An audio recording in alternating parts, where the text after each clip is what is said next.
And I've read Lord of the Rings, and that is what happened in the novel, and it is probably one in a story of unbelievable things like ghosts and ring wraiths and other things that are dead but not dead. Couple dudes running for 3 days without stopping. Yeah. I mean, they Mhm. stopped. Long enough to have a conversation. No, And be like, I all right, well, read. let's get to it. I just read that section a couple months ago when I was back to working on the Lord of the Rings card project, and they actually stopped for the night during one of those, maybe all of those. Okay. Oh, so they may have actually stopped for some time to. Yeah, and I think on Yeah. one of those nights there was like a debate: do we stop or do we keep running? And I'm pretty sure that they ended up stopping. Sing about the hobbits going to Isengard. That is where they were taking the To hobbits. Isengard. The hobbits, the hobbits, the hobbits, the hobbits. Anyway, right. That is a minute of nonsense, Phil. So let's get started. Here we go. Now, jam. Hello, everyone, and welcome to the Mana Pool. This is, oh crap, I didn't change the episode number. This is episode 712 of the Mana Pool, which, Wow. as you'll see, it says on the screen. Oh, look at that! Absolutely. And I am not bad at this game. I No, am sir. totally bad at this game. I am Chewy, the lead dork. I will be your whip master this evening. Do not take that out of context, or do. Wink. With me are these other dorks, such as famed vampire hunter Brian. That's me, and my favorite sub weapon was always the cross. Because, boomerangs are cool. Yeah. Uh, bearded darkness slayer Mike. Hello, and I've learned from watching videos that the magic potion or holy water or whatever it is a very powerful sub weapon. It's true. And Dirk, who is named after a weapon you can use to kill vampires. Very true. Though my weapon of preference is the bow and arrow. That way, I won't have to worry about them getting close enough to actually deal me any damage. I can just shoot them from afar. Plus, fun fact, arrows are kind of like miniature stakes. And That's he's not wrong. that's fair. Do you On have Buffy the to? Vampire. Yeah, wait. If you shoot a vampire through the heart with an arrow, does the point have to be made of wood, or is the shaft going through after a metal point? Does that count as staking? I don't know how any of that I works. think I think that counts on Buffy the Vampire Slayer. She started to learn how to use a crossbow specifically for that reason. So, yeah. I'm saying, can you have? Yeah, Roland asked in the chat, do untipped arrows count as stakes? I think untipped pretty much do, but if it's got a metal tip, does it Yeah, count? I don't think that counts. Hmm. I What is think it? it But would the have to just be the wooden stake itself. What is it about wood? I don't understand. I I don't think know. it There's lots of rules because don't you also have to cut the head off and stuff the mouth with wolf's with bane in addition garlic. to pinning it down In the in the original wolf's in bane? Dracula, Van Helsing said that you had to actually I think in Dracula it had to be a metal stake, like a railroad stake through the heart, which basically immobilizes the body, then cut off the head and stuff it with garlic. And there may or may not have been something about burning the body, but everything else I think was essential. And I think for media like Buffy the Vampire Slayer and other, you know, movies, TV shows where vampires were antagonists, they didn't want to go through a 20-step process. Otherwise, every vampire would be a huge pain in the butt. So, Yeah, Buffy the Vampire Slayer would have been a much different show if she had to go through, a 12-step program for every single vampire. Exactly. Like, oh crap, the last one took me 2 hours to kill. These episodes are not that long. So. And that would make the movie a lot more what terrible. He said. We are back this week to talk about more Castlevania because our eyes were a little bigger than our fangs last week. And we were like, yeah, we'll get through all this. Yeah, we got through half. Yep. So, we talked about the Classicvania titles, the 3 on the NES and the 3 on the Game Boy, and Rondo, which is widely regarded as the best of the Classicvanias, and Super 4, and Bloodlines. And we hit Symphony, and then we hit the 264 titles, and that's basically everything. And we talked about the anime. Yes. Is it an anime? And a little bit about Did the we talk anime. about the anime? We hit on the anime, especially when we were talking about the classics, because we talked about how seasons 1 and 2 of the anime were basically a retelling of Castlevania 3. So we kind of tied them in. And then Nocturne being based on Rondo. Very, very, very, very loosely. And we mentioned the portrayal of Castlevania in Captain N. But poor Simon. But that was the extent of the conversation, I believe.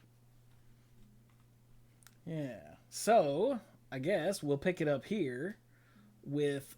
So Symphony of the Night was the. Oh, hey, and then Violet resubbed for the 39th month. Happy holidays and a blessed Yule. The three of you have made... The three of you? Mike, you don't count. Have made 2024 a better year for me and your listeners, so thank you very much. Aw, well, thank you.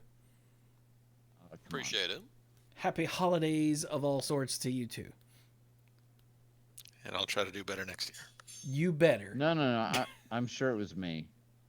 After a while, my talking just kind of fades into the background because it's so constant. I mean, let's be real. Violet almost certainly meant not me. So, where were we going? Yeah, so Symphony was the first of the Metroidvania games. And in fact, Symphony of the Night and Super Metroid are why the genre is called Metroidvania. If we ever do a Metroid episode of this, there will be definitely a Metroid version of that will be come up again. Oh yeah, dude. Yeah, we could totally just pick some random game franchises and go off on them. Oh, absolutely. And we can do Final Fantasy, and it'll be 8 episodes. So, at least. Right.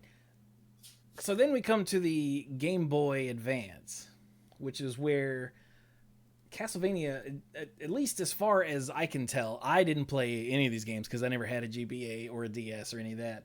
But this is where the Castlevania games really came into their own. If that makes sense, because they were on, the most popular handheld system. Mm-hmm. And every iteration was trying new things. And I'm pretty sure each one sold more than the last up until I think the last one. Maybe. But coming up first is Circle of the Moon, which was a Game Boy Advance launch title, if you can believe that. And if you played it back then you know, because it did not account for the screen not being backlit. I forgot that the GBA didn't have a backlight. Yeah, I think the second iteration, what was it, the SP, had a backlight, right? Yeah. Yeah, it did. Yeah. There are also aftermarket kits that you could get to add one in. Yeah, and people that were good at that sort of thing made a killing just installing. Oh God, what were they? Afterburner, I think. Yes. Ones where you had to crack the case open and like solder stuff and whatnot, and you ran a very real risk of bricking your system. Which is why you would send it to someone what knew how to do it, and those people, from what I understand, managed to have a nice little side business doing that. But anyway, so Circle of the Moon stars Nathan Graves, who, if you're watching the video version of this, is the guy in the middle of our streaming backdrop there. And this one is not canon anymore. So it doesn't matter. Next. No. Oh. Why is it not canon?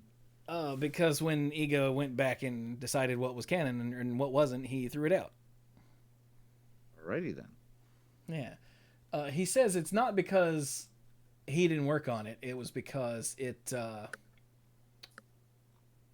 God, what did he say? It was meant to be like a... Oh, wait, here it is.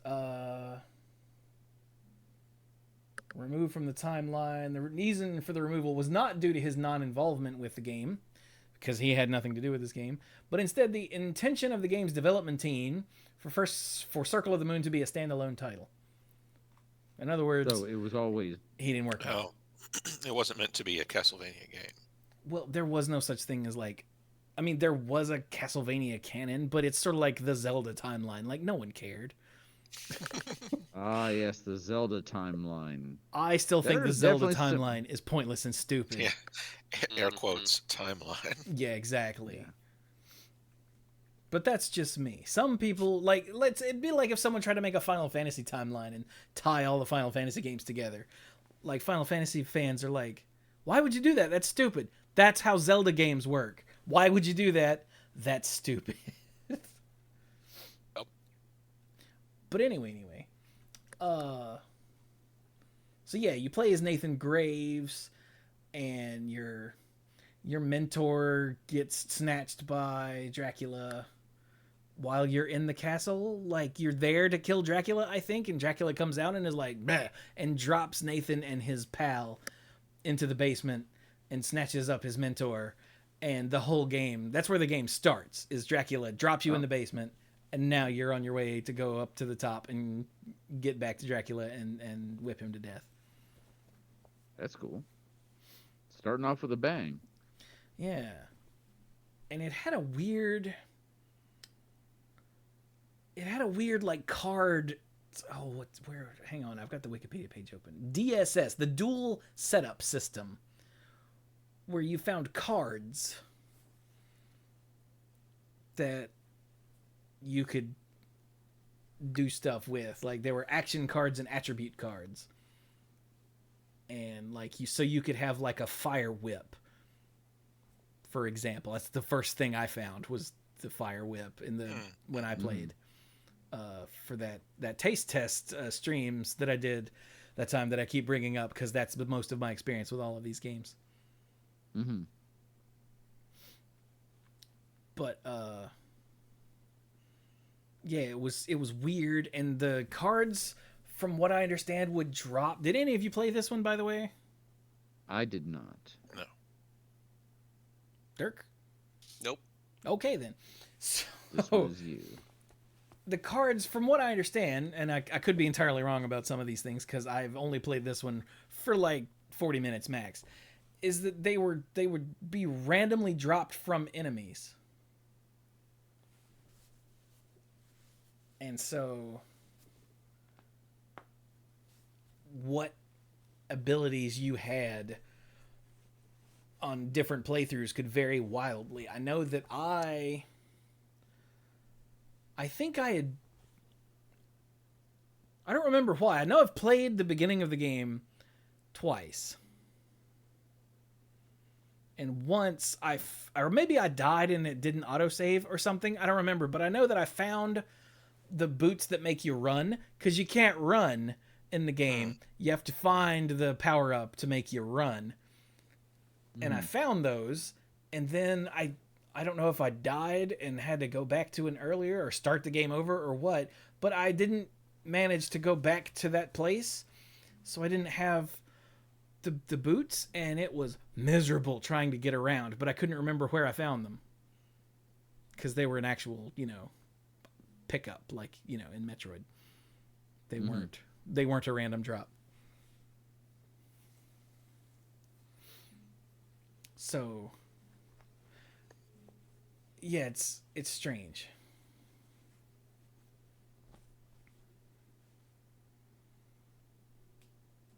But anyway, Did you enjoy it? oh yeah, I liked playing all of these next 6 games just for the little bit of time I played each one. Okay. Because he had you could hold the whip button and he would spin the whip.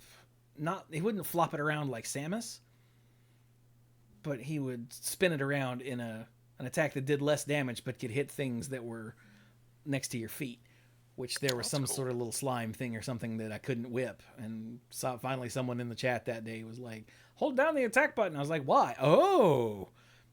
And it did no damage, but it would hit them. So after 3 or 4 or 5 strikes, the little slime thing would die. But when I found one that was on a ledge, I could jump up and whip it, and it would just die. And I was like,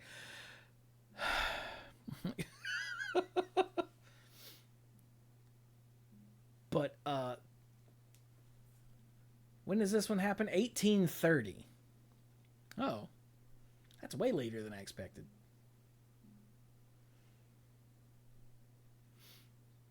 But yeah, this is where Camilla comes in. Camilla is the one who revived Dracula in this game. That's neat. Yeah, as much as I, like the standard, hey, go fight Dracula, it's always nice to have something a little different. It's like I appreciate the Zelda games where it's not always Ganon, even if it's always Ganon, but it's not always.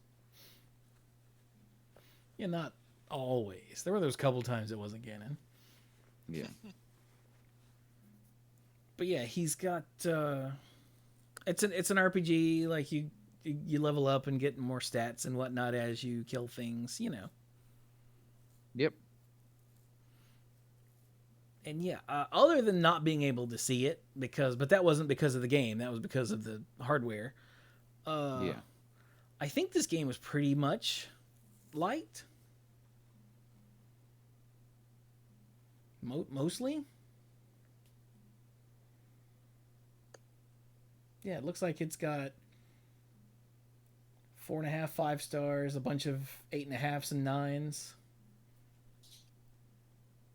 So yeah. Okay. And this is the first title on the Advanced Collection for those of you that have modern systems. So if you don't want to fool with emulation, you can just get it there. Yeah. Nice. Tell us the name. Is it Circle of the Moon? Circle of the Moon, yeah. So that's the first one for the GBA. And then that was in 2001, by the way. I didn't say that. Oh, that same year Castlevania Chronicles came out. Cool. Castlevania Chronicles on the PS1 was another remake of the original game, but it actually came out before that. For the the X68000, the Sharp X68000. If you don't know what that is, don't feel bad. I don't either. But Castlevania Chronicles that sounds on like the something PS1, you just made up. Yeah. right? And it's 68 and 3 zeros. Like, it's 68,000. very strange. But Castlevania Chronicles is that remake of one, and then another remake of it called Arrange Mode, that had new sprites and some quality of life improvements. Like in the original, Simon was kind of brown, like his hair was brown and his clothes were all brown. It was kind of a boring sprite, honestly. Yeah. But in the Arrange Mode, he has pink hair.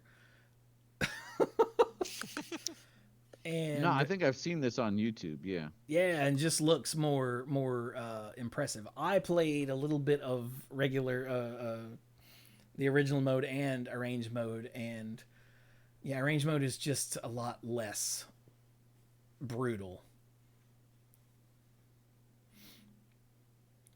Like, I don't remember if there's no knockback or just less knockback. Oh man, knockback in Castlevania games can be the real killer. Ooh, Roland in the chat said, I've got the poster of Castlevania Chronicle just over my left shoulder right now. That's cool. So yeah, I would never have known this game existed if it wasn't for that sweet, sweet emulation. And to my knowledge, this has never been re-released anywhere on anything ever. Which is kind of sad. Because it's, like, as far as the, what was I trying to say? As far as the... Yeah, as far as, like, the post NES games, this one is not one of my favorites because it's just freaking hard. But it's still, fun to play for at least a little while. Especially once you have a long pink-haired... Wait. No. That sounds like he's pink and he has long hair. And long pink-haired sounds like he's long and he has pink hair. So Simon with long pink hair. There we go. Just can't be missed. And when you get to the place where there was a wall meet and you whip it, in the first level, what pops out is a never-ending stream of flea men. And you either run away screaming or you die. And I thought that was both a dick move and hilarious. But anyway, it's a shame some of these have just never been re-released. Like, the Arrange Mode of this is one that I could totally see them putting as a bonus game in, like, the Advanced Collection or something. But they didn't. Sucks to be us. Guess so. But oh well. So next up is Harmony of Dissonance. Money at some point. Maybe. So wait, Circle of the Moon came out in 2001. Harmony of Dissonance came out in 2002. Aria of Sorrow came out in 2003. I did not realize these were yearly. Holy crap. Yeah, Castlevania released at a pretty regular cadence. I do remember that. I do remember seeing ads for and just hearing about the next new Castlevania game like all the time. That's ridiculous. So Harmony of Dissonance, which takes place in 1748, so right in the middle of the canon timeline, stars Juste Belmont. Juste? It's Juste. I thought it was Justy. Somehow I doubt it's Justy. Okay. But that could just be me. Chifuji said like juiced. Juiced. Okay. Juiced.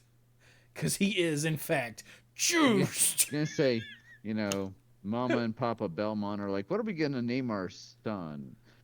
And Mom is like, hey, family name, Simon or Trevor or Trefor or something.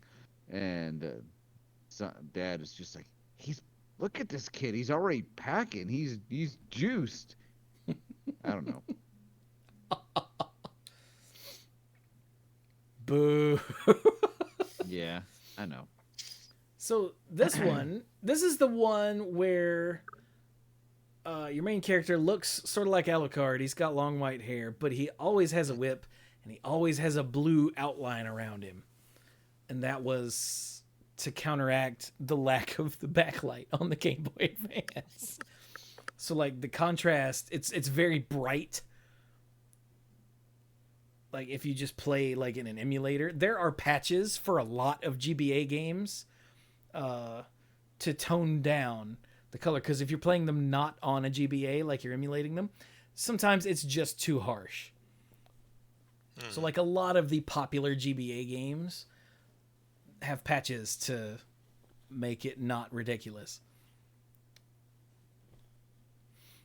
Chifuji said critics say they sacrificed sound for graphics in this game. I've heard that. Yeah. That's too bad, because I know that when we were having this discussion last week, one of the positives that kept coming up was the soundtrack for these games. Remember we talked about the epic songs, and if they had to sacrifice it, I'm not saying they, were just willy-nilly like, oh, let's just do it. If that was the sacrifice they had to make, that's really too bad. Yeah, I mean, I think that the actual compositions are probably fine, but because there was only so much that they could do, pushing the hardware, I swear I remember hearing somewhere that they did in fact sacrifice some of the audio for it, because like the audio was kind of what's the word? Hang on, I bet it's here. Muddy. There we go. Also, the GBA was not known for its audio quality by itself. But yeah, so Juiced is... Who is Juiced? Let's see. This isn't far after Simon. Is this Simon's kid? Simon's grandson. Oh. Okay. Simon had a lady. That's usually how this works, yes. Yeah. Somebody tell Chewie about the birds and the bees later. I like birds. Even though they're not real. So yeah, Juiced is searching for a friend. Oh yeah, this is the one where the castle had 2 layers. It's Castle A and Castle B. And you can find warp rooms that bounce you between the 2 castles. So the castle layouts were basically the same, but what was in the rooms were different. Monsters and items and whatnot. Oh, okay. Mm-hmm. And it had puzzle elements, like if you knock down a wall in Castle A, and when you go back to Castle B, you can progress because that wall is gone now. That sort of thing. Yeah. So that's cool. He still had the whip. He had sub-weapons, of course. Oh, and he had the... Okay, yeah. The sub-weapons could be combined with one of the 5 spell books. Fire, Ice, Bolt, Wind, and Summoning. To make different magic spells happen. So you combine your sub-weapon and your spell book to make thing. Okay, cool. Yeah. I like the customization there. Yeah. The Probably use the, different spells for different enemies and situations. Go ahead. yeah, the dual setup system in the previous game had, with the 2 different types of I think there were 10 of each, which means there were 100 different combinations. Mm-hmm. Or something like that. So there was a lot, although a lot of them were kind of silly from what I understand, but there's a lot of customization there too. But this one just seemed... People didn't hate it as much. I guess because I don't think this one depended on random drops.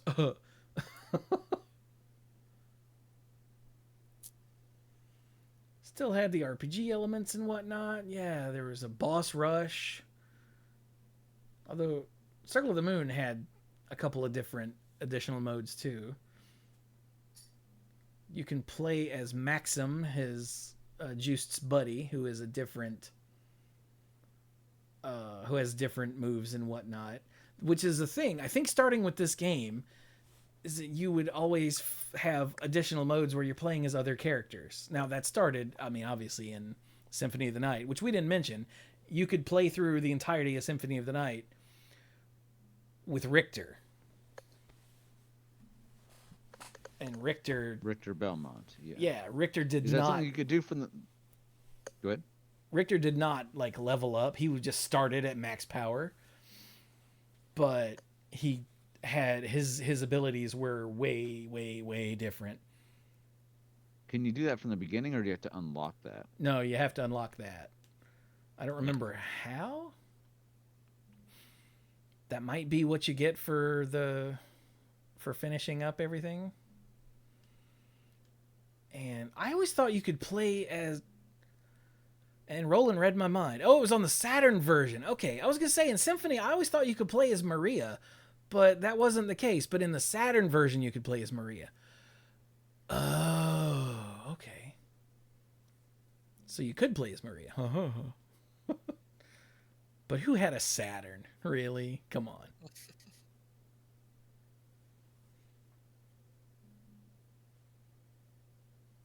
So, yeah, that's that one. This one was, let's see, let's go down to reception. This one was, yeah, even more well reviewed than Circle of the Moon, other than the soundtrack, which everybody really hated. Mm-hmm. You know, processing power isn't infinite, so. Especially on that little handheld thing in, 2002. Yeah. But like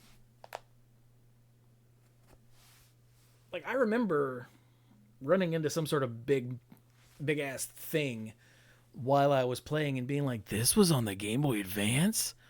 What? Because it looked really pretty, while it was trying to kill me. I don't remember what it was. Was there a giant suit of armor or something at the beginning of this game? I don't remember. And then I choked and died. Rule 1. Sorry. So I'm guessing none of you played this one either. Nope. No, my brother had a GBA, but I don't think he had these Castlevania games for it. Well, fair enough then. We will move on to the next one. Whoop, nope. Which was Aria of Sorrow, which did something that only a couple of Castlevania games have ever done before. Had a direct sequel. Like Simon did it, Castlevania 1 to 2. Mm-hmm. Mm-hmm. Was he it? I think he was it. What about Christopher on the Game Boy? Oh, yeah, Christopher was in 1 and 2 on the Game Boy. So this is Aria of Sorrow, which came out in 2003, which was the final GBA Castlevania game. And this stars Soma Cruz. And this takes place in the far-off future of 2035. Oh my god. It was far off at the time. I didn't Now realize it's 11 years away. I mean, it's still not here, so it's not like Back to the Future when they're like, what was that, 2015 or something? Yeah. We still don't have flying cars. No, but we really don't want more traffic, so. Chifuji just pointed out if there's an eclipse in 2035, we're effed. Yeah, so Soma Cruz is a teenager in Japan. And Dracula has been sealed away since 1999. so that's cool. And there 1999 is seemed like a bad year for a couple things. Because Right. that's also the year Lavos shows up. oh god, it is, isn't I mean, it? oh, here we go. Lavo sealed away Dracula. It's all coming together. He didn't want the competition. Roland said there is an eclipse on September 2nd in 2035. Is it in Japan? Is it visible from Japan though? Because I don't know about all this. I guess technically Richter had a direct sequel too with Symphony, but that had a different protagonist. So that's what I meant. We're not He there was yet. playable in it, right? Yeah. He is, yeah. And technically, the story is about him. So, but yeah, Dawn of Sorrow is the last GBA game. Features Soma Cruz. Oh God, I don't want to go into spoilers. How? Aria Okay. of Sorrow. Aria of Sorrow is the when last did- GBA. Dawn of Sorrow was the first DS. Yeah.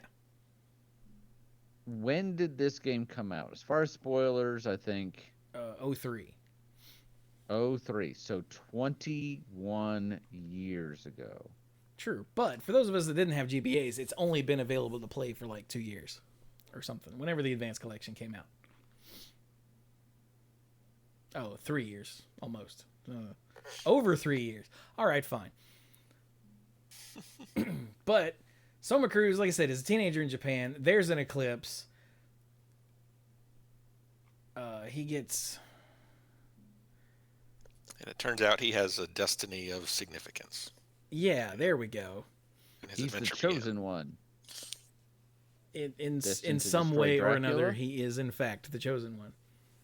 Yeah. But yeah, his power... But Dracula was defeated and he was sealed into a solar eclipse. I don't know how that works. But don't question it. Shh, shut up. You know, it's kind of like how Tamio put Emrakul in the moon. Just like yeah, that. but the moon is a physical thing. An eclipse is just two things being in a position relevant to each other. Okay, Magnets. I mean, Maybe Chifuji it was says. put into the moon and only shows up during the eclipse. Ah. Oh.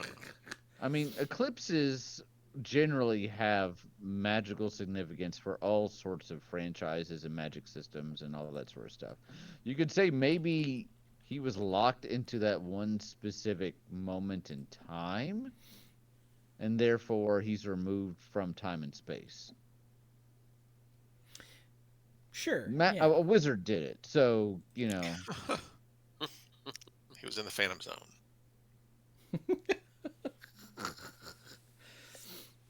So, there's an eclipse, and Soma and his girlfriend, I want to say, or just a friend. I mean, she say he's just a friend. Man, oh, sorry. Mina get pulled into the eclipse, something, and they wake up in a castle. And there's a guy there named Genya Aracado. Wow. Yeah. I'll give you one guess could who that he be? is. Dynasty. Didn't try to hide it at all. It's just Alucard with a Japanese inflection. And yeah, a group of monsters shows up and Aracado kills them, and then Soma absorbs one of the creature's souls, and that's the big mechanic for this game. It has a stupid name. What's it called? The Tactical Soul System. Yes, that's right. Wow. You could just call it well, I guess Soul Sucker doesn't sound very good. It sounds like Hot. a lollipop. Or that. And people might get it confused Soul with seersucker, absorption? which is apparently a pattern on clothing. Mm-hmm. Mike, you probably own something that's seersucker, don't you? I might have used to. I might have donated it because Ashley was like, "No, you do not need this." Thank her for me at some time. At some Good point. job, Ashley. I Uh, don't even know what seersucker is, but it sounds pretentious. well, that's Mike for you. Hey, But yeah, when you kill enemy, again, we're going back to the random drops. But when you kill enemies, each enemy can drop their soul, and each soul is different weapons or abilities or something like that. And the Metroidvania bit comes in, like, I think you can absorb souls of bosses that give you the abilities that you need to progress to other parts of the castle. You know, the Metroidvania part. mhm. So, like, I think in my playthrough, I got a spear relatively early, and I was like, this is insane. And I was just throwing spears at enemies just constantly. And that uses, does that use MP? I can't remember how the nitty gritties work. I'm very sorry. If it was from a soul, then it probably did use MP to shoot the spear. Oh, yeah, wait, because you also find weapons in this game, don't you? Yeah. Okay, yeah, I'm thinking of Order of Ecclesia, where it's all just souls, essentially. Yeah, so you can find different weapons. So he's not stuck to just using a whip. As a matter of fact, I think the first thing you get is a tiny little knife.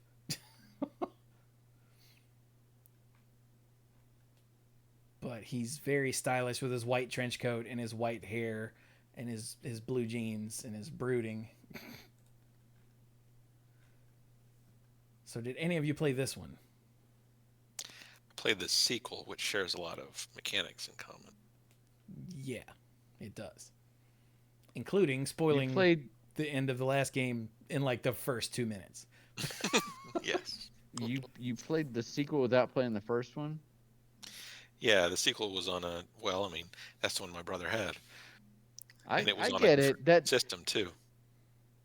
I'm just such a lore nerd that would have driven me crazy. Well, I wouldn't have Like, known, because there is, because like you said, Castlevania games are usually just all on their own. They aren't. oh no, I get you. I get, maybe I'm just OCD that way. I remember being at Toys R Us and my dad wanted to buy me Mario 3 and I was like, "But Dad, I haven't played Mario 2 yet." He's like, "It probably doesn't matter." I'm like, "Dad, I want Mario 2." He's like, "Okay, the clerk didn't recommend it, so I ended up with Mario 2. That Well, was a mistake." I Yeah, mean, 2 isn't bad, but if you had the opportunity to play 3 instead of 2, yeah. But that's just me. It's But not so just no, you. I am the same way. There are so many games that I like want to play, but I'm like, oh, I shouldn't start with 5. I should go back and play the first one. Except for all the people going, do not go back and play the first one. I'm like, I should play all of these. don't do They're it. kind of like the person who's saying, "Yeah, go play the first Street Fighter games before you play the second Oh, one." oh no. I've heard of the first one. I heard it was not good. I mean, Oh, that'll be a discussion for Street Fighter when we get there. it was Ever. neat at the time. Yeah, but has it held up? Notice I didn't say good. But I said neat. yeah. Mhm. Oh, like it'll clean your room? I could use that. Right? But so yeah, stuff happens. Blah blah blah blah. You run into Yoko Belnades. Hey, you recognize that name? Yep. She broke up the band. It's true. And then you get let's see, new game. Oh, this one had a new game plus. That's cool. And then there's a boss rush, and then there's Julius mode. You also run into a Belmont. That's Julius. And you could then play Julius mode, where you play through the game as Julius Belmont, who, has the vampire killer and does Julius Belmont things. And then at the end, you find out that Soma Cruz has got a destiny. And then there's There's a Catholic guy. Yeah, Graham Jones is a Catholic missionary. No, wait, no. Yoko is there on the orders of the Roman Catholic Church. Graham is just some crazy trying to be a cult leader, I think. He's like, I'm gonna be Dracula. You can call me Dracula. He's like, what? Just the name Graham Jones sounds like somebody that wants you to send them lots of money while they fly around on a private jet. They either want you to call them Dracula or Father. Or maybe Father Dracula. Wait, is he? Oh, and Roland just said it in the chat. Dude, you've got to get out of my head. Because I was just reading over the story here to say he sounds like a televangelist. I think he was. Is he? And I look over at the chat and Roland goes, Graham is a televangelist. Dude, you got to stop. Get out of my head. It's creeping me out. So, yeah, things happen, and then you win, and then that's that. And then you go on to the next game, which takes place in the far-flung future of 2036. That's later than the last. I know. And that's Dawn of Sorrow, which is the direct sequel, because you're still Soma Cruz. This is from 05. Wow, did the DS really come out only like 4 years after the GBA? I guess so. I thought the GBA was just around forever. I guess because they kept making games for it, because Yeah, the DS could play GBA games. Huh. Yeah, this one, because it was an early DS game, it made you use the touchscreen to do crap. They're like, yeah, look at our new technology. Yeah. And it also had words that started with D and S in its title. Yeah. Dawn of Sorrow. Dawn of Sorrow. Yep. Wait until you get to Kingdom Hearts Dream Drop Distance. Huh? It's actually 3Ds, and it was for the 3DS. You see what they did there. It may have gone over your head. This one had a different art style. It went all anime looking for some reason. Which, looking back, I think most people widely regard that as a bad move. I don't know. I thought it looked pretty cool playing it. Well, yeah, but you hadn't played the one before it. Correct. But yeah, so why don't you tell us about it, Mike? Since you're the Wait, have any of the others played this one? I have not. Okay, it's all you, Mike. Yeah, so this one also used the tactical soul system, where you'd go around, and I think it's because it was just part of Soma's character, like it was him specifically who was able to go around and absorb souls.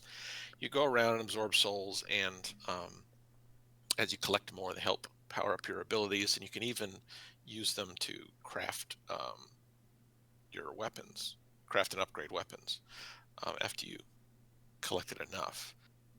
And yeah, there were random drops based on what monster you were fighting. It wasn't always guaranteed. That was a massive pain in the ass sometimes. I remember more than a couple times sitting down with the game and like farming 2 rooms for like 10 or 15 minutes and getting nowhere, just trying to get drops. I was gonna ask if the way you were describing it, would it be farming? And you went in and used that phrase right there. So yeah, it's especially annoying with enemies that only appear in like one place, and there's only one of them in that room.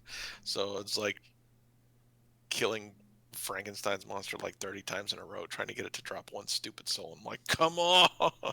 What's wrong with that sounds not fun. Yeah.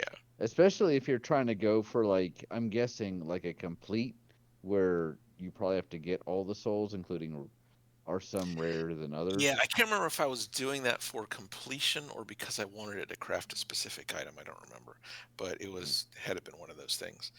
And yeah, so it had the 2 screens, and that was when not all designers were exactly sure what to do with 2 screens. So the lower one was where all the action was taking place, and the upper one was for information. Like you could, most of the time, it just had your character and the stuff in your stats and the stuff you had equipped, and some information about the enemy you were fighting at the time. You could throw the map up there, or maybe that was in the next game where the map would appear up there. But yeah, the upper screen was just whatever. Everything important was happening on the lower screen. And like Chewy mentioned earlier, because the lower screen on the DS was also a touch screen, there was a little mechanic shoehorned in there to make use of it. So if you were fighting a boss, when you got them down to a certain level of health, a magic seal would appear. And the game would show you a pattern to trace on the magic seal, and then you had to do it real quick. And if you screwed it up, Seal like glyph, not like marine animal. yeah, not like no, Okay. not like that. A magic seal. Okay. All right, keep going. And if you took too long or you screwed it up, then the boss would actually regain some health, and the fight would keep going. And sometimes that just caused me to lose because it was so like frustrating and tilting to have that happen. That it would throw me off of the groove of fighting the boss, and I would just die, and then I'd be even more annoyed. Yeah. Hey, here's this mechanic that's kind of different from everything else you're doing, and by the way, mastery of it is necessary for completion, and if you don't do it right, you undo some of your progress thus far. Yeah, unless you have like weirdly long thumbs, like I kind of do, you have to like stop what you're doing, let go, and let go of the console with at least one hand, not both, because it'll fall on the floor and that'd be terrible. And Then your brother would yell at you. Yes, my brother would, and trace the pattern out. You know, I did lose my privileges with this game for a week one time because I was playing, and I got caught off guard by a sneeze, and I didn't have enough time to like put my hand up in front of my face. And Thomas saw me, and he was like, "No, give me that right now." And I'm like, "Oh, come on, man!" It's like, "Nope, give it here." You sneezed on the DS. I Bad did. etiquette. It was terrible. Damn it, that's funny. Yeah. So when I thought you were gonna say that you lost. Thought you were gonna say that you lost privileges for the game because you got so upset that you swore in front of your mom or something. That's what I was expecting. No, I knew better than that. But I like in when I did the taste test stream, I made sure, because I was emulating it, because this is way before the Advanced Collection came out. I made sure to download a patch or to install a patch to the game that would automatically draw the magic seals, because I had no idea how to interact with the touchpad. Oh, okay. Or any of that on the screen, and I wasn't about to try to draw crap with my mouse in the middle and stress myself out in the middle of a charity stream. It wasn't a charity stream; it was just a long ass marathon. Mm. Sorry, most of my marathon streams are charity streams. My bad. But yeah, Roland, how is this? So this one is in the Dominus collection, by the way. We haven't said that. The previous 3 were in the Advanced collection. This is on the Dominus collection. Roland, you've played this. How is this? How's the magic seal implemented in the for like PC and console players? So while he types that out, this one still has Julius mode. Yes. So you can play as the Belmont again, which is pretty cool. Each corner is mapped to a button, or you can use the mouse, I think. That's weird.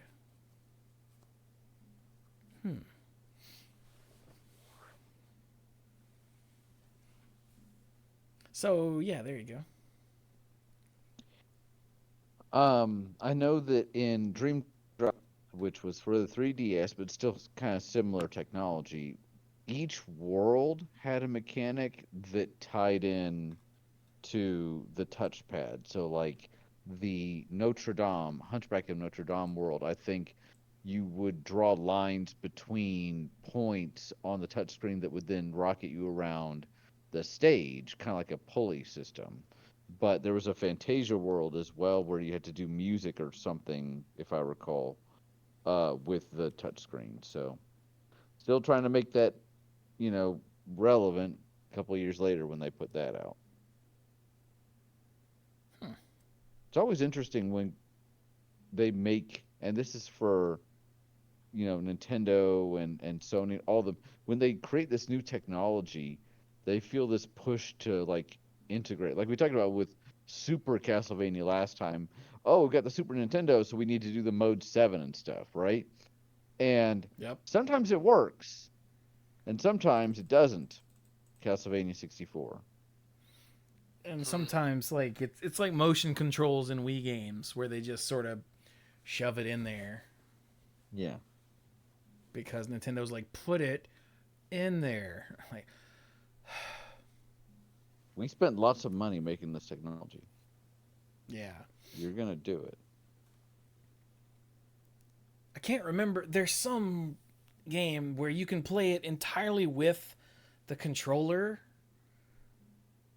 for the Wii, but there's one thing that you have to do where you have to shake the control, like the Wiimote, like and Mhm. then the nunchuck. Like you can play the whole game with that, but there's one thing to do where you have to shake it, and that doesn't always track very well. And like everybody hated it, but I can't remember what that is. It's some sort of game that would otherwise be amazing, but because they had to shoehorn in motion control, and they decided to shoehorn it in with a shake. Was it one of the It might have been one of the Yeah, DK Country Returns. That's the one. Thank you. Again, get out of my head.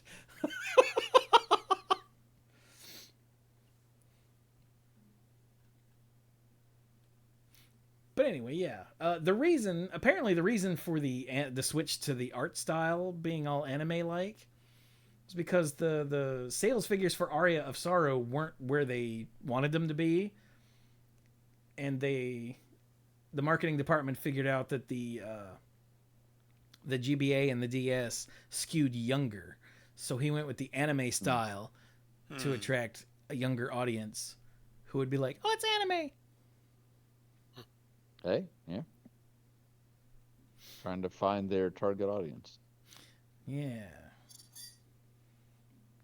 but that meant that they didn't have that glorious Ayami Kojima art, and instead had generic anime art. And these days, everyone looks back at it and goes, "Aw."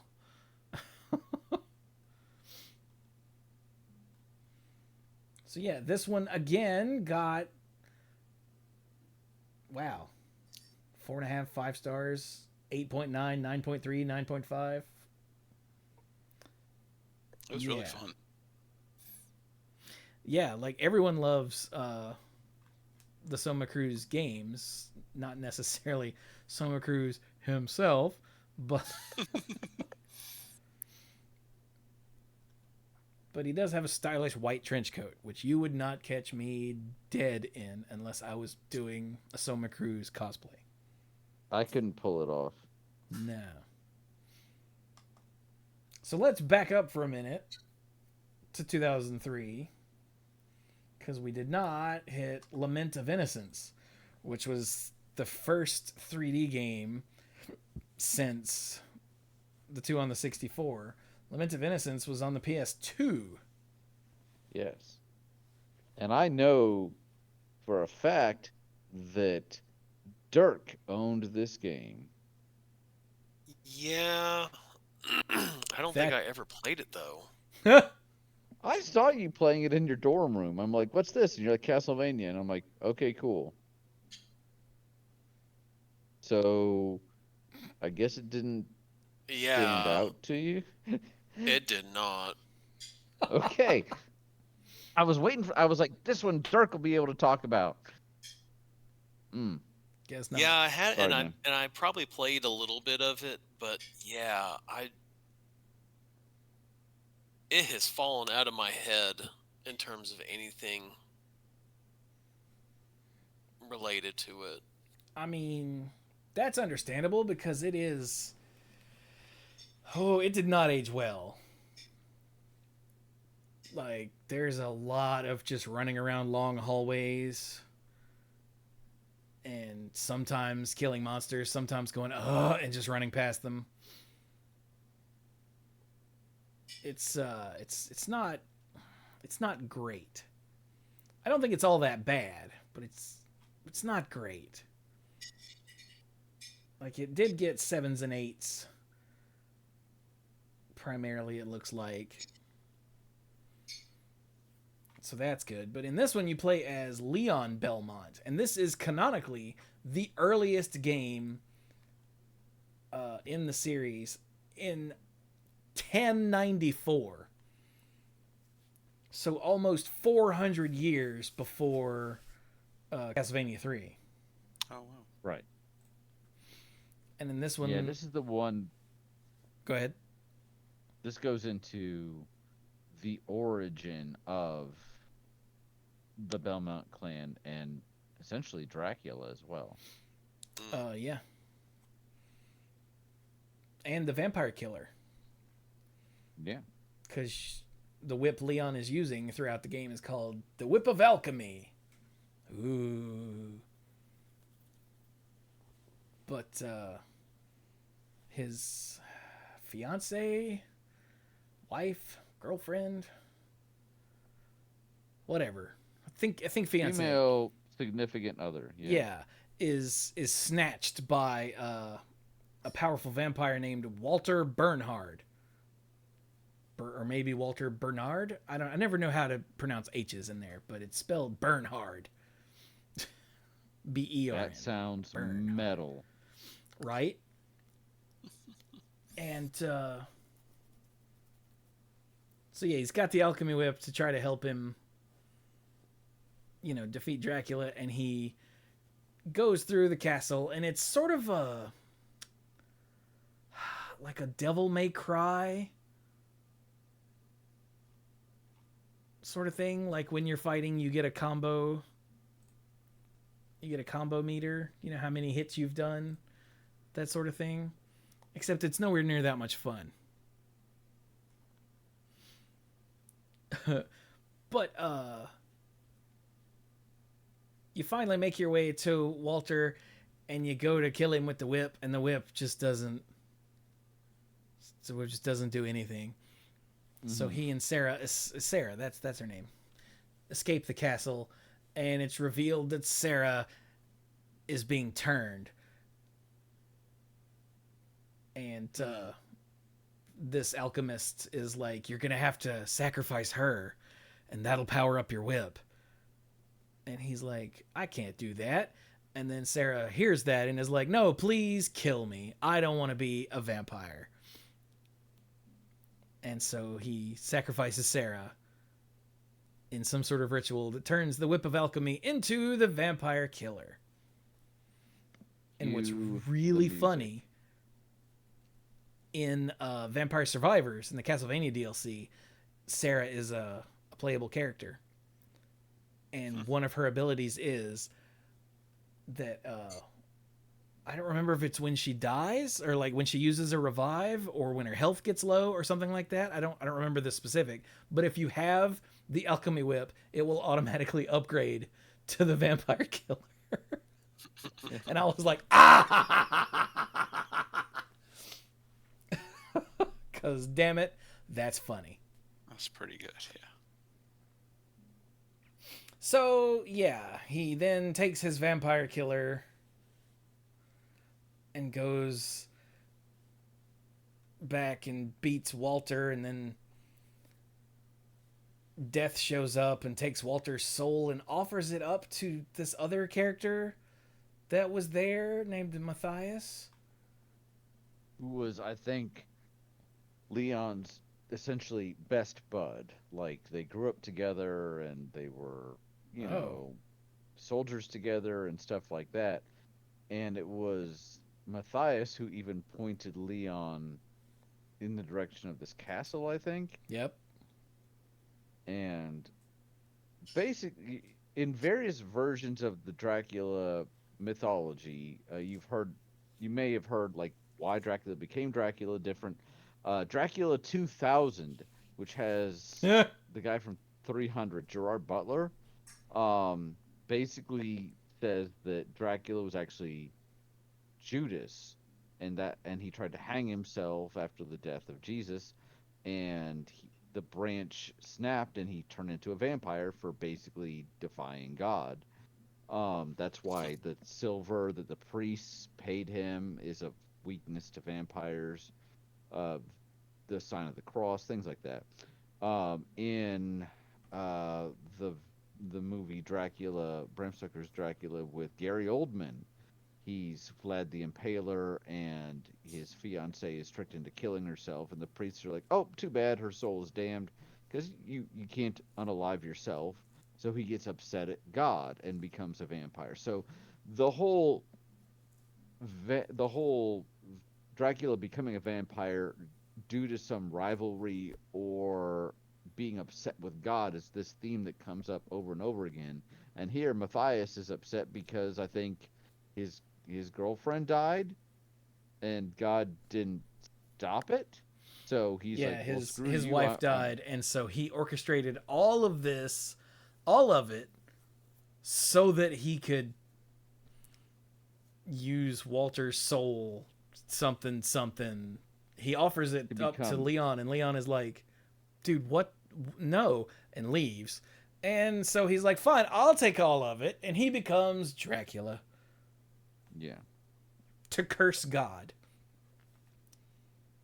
yeah, That's a whole lot and of nonsense just to yeah." become a vampire. You think he would have just rolled up to Walter and been like, "Yo, I want to join you," and then overthrown him or something, but I guess not. It was something about the way that something, the Crimson Stone of Alchemy, something had to take the soul of a powerful vampire. Yep. Something. He wasn't content to be second place. He wanted to be, the main hoo-ha. I agree. This I think they could have just left it as Dracula's a vampire, powerful vampire, father vampires, whatever. This felt like a lot of well, this basically also explains contrived. why the Belmont clan specifically are always the ones going after Dracula. It does. At the end of the game, I think Leon says it's the only one of the only games where you don't actually fight Dracula. The final boss is Death. And when Damn it, Death is Death. defeated, because Death didn't think it could be hurt, but because Death had bound itself to Dracula, the vampire killer then was like, "Well, hey, I don't like you either," so it allowed Leon to hurt it. He's Leon says something about like from now on, the Belmont clan will hunt the night or something like that. So, and there you go. Yeah. This is one during that stream I played for way too long because I wanted to get to the point where something cool would happen and then I could move on to the next game. And it never did. It's so slow. And there's lots of just running down long, similar looking corridors and trying to figure out where the hell in this castle you're supposed to go next. And it's like, it's fine. There's worse games, Yeah, like it's not that it's but a bad game, it's that it wasn't for me. And it does not hold up terribly well compared to other, action adventure games of its sort, like the Devil May Cry games. I think considering that it was a 3D Castlevania, it was an improvement from the N64. Yeah. like what my that's ranking worth. of the 4 3D Castlevania games goes in reverse chronological order. Like it's whatever the next one is, and then Lament of Innocence, and then Legacy of Darkness, and then Castlevania 64. Like, Yeah. I think the next one's with the Hellforge, the Forge Masters. but yeah, so that's Lament of Innocence. Again, it's fine. Chifuji said Devil May Cry was a pretty good 3D Castlevania when you think about it. I mean, it's not far off, really. Yeah. The hell was that? Sorry, random Spider. strange noises above me. All right, so next up is... next up is Curse of Darkness, which is the other 3D game on the PS2. It was also on the Xbox. Oh, was Lament on the Xbox? Nope, just PS2. Okay. But this is where you play as Hector.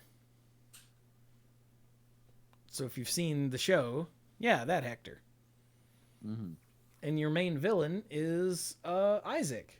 So if you've seen the show, no, not that Isaac. No, he's portrayed very differently. Very differently.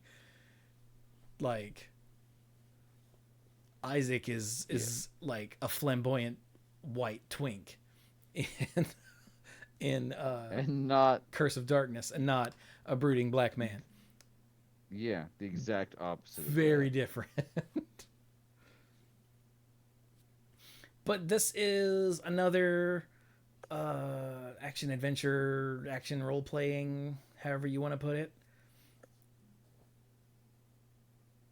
Hector is a Devil Forge Master, so you can find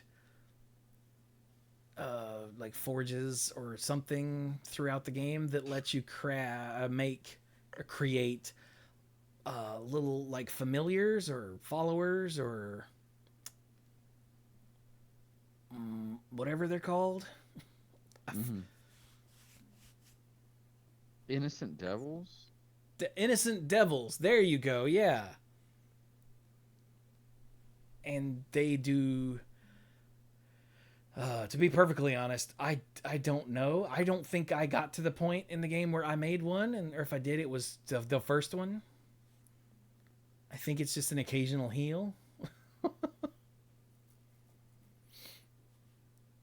Now, I know you mean curative, but... Did you go to wrestling heal? Yeah. Yeah, he will occasionally hit you in the back with a chair and take the belt. There you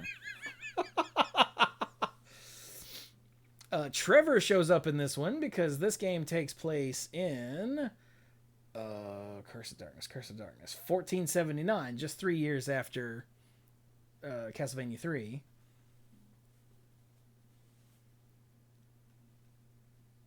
And I remember, like I said, my 3D Castlevania ranking goes in reverse chronological order. I remember enjoying this one. It was not nearly as boring and repetitive, but I don't actually remember anything about it. Is that bad? That seems bad.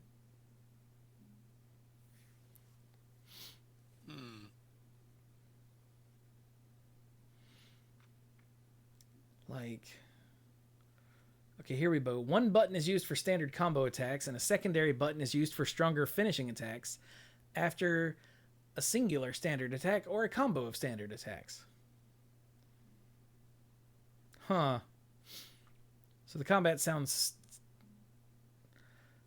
I don't want to say simplistic, because I don't remember it being, stupid, but it's not terribly complicated, according to this write-up on Wikipedia.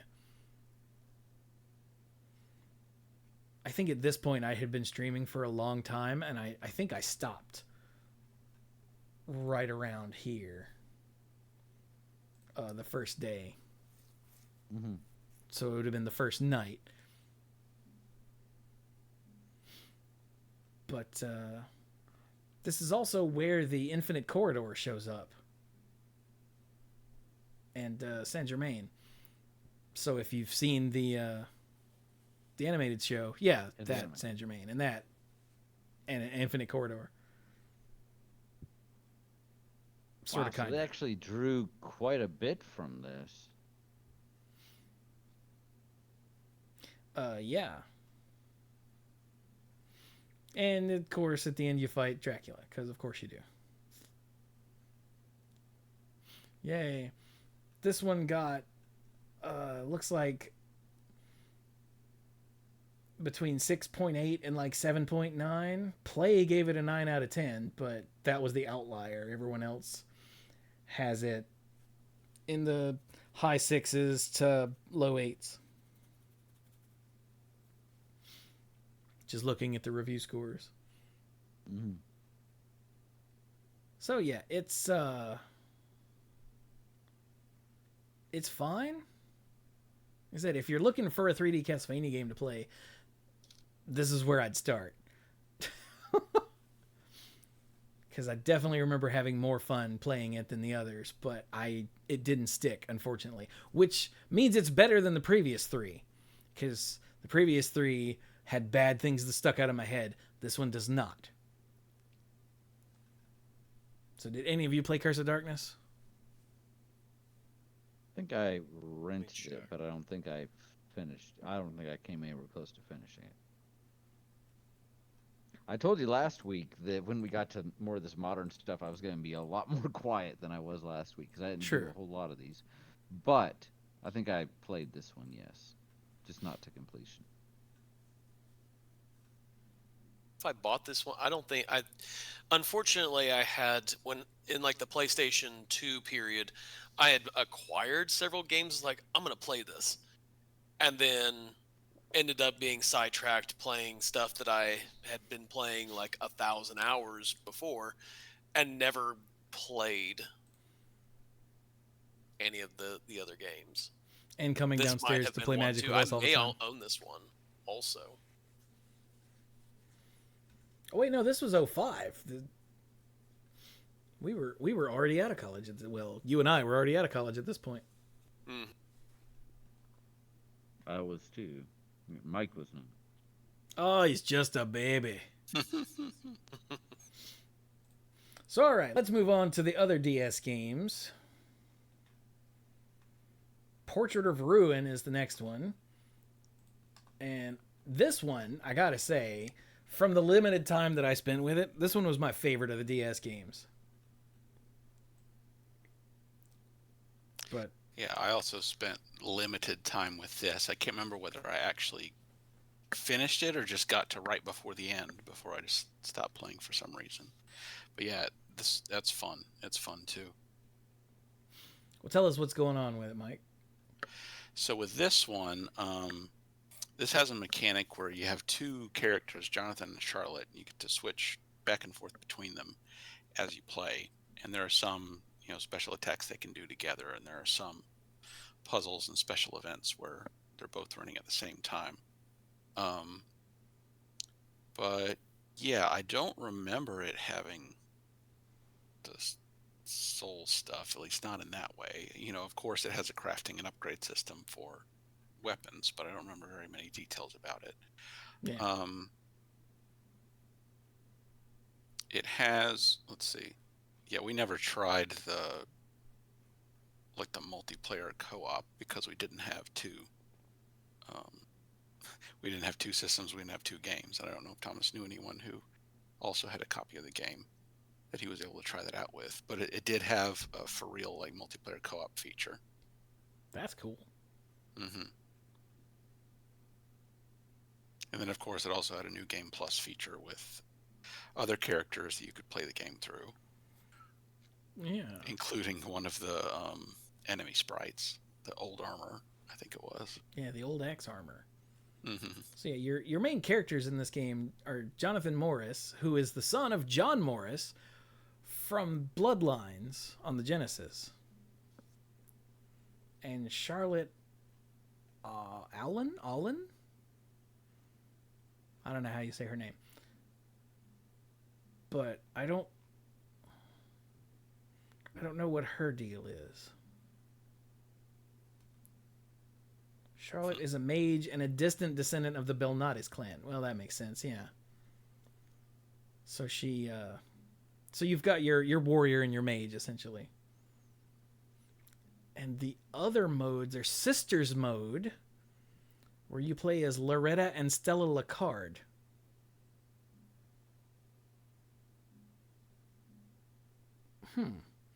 Apparently, their attacks are controlled completely with the stylus, so that sounds awful. But Lacard, I'm guessing they are offspring of Eric Lacard, the guy with the spear, who was easy mode in Bloodlines. Right. There's Richter mode. This one follows Bloodlines, right? Yeah. Okay. Yeah, there's Richter mode where you play as Richter and Maria. Which, what? And the Old Axe Armor, where you play as the Old Axe Armor. So that's pretty cool.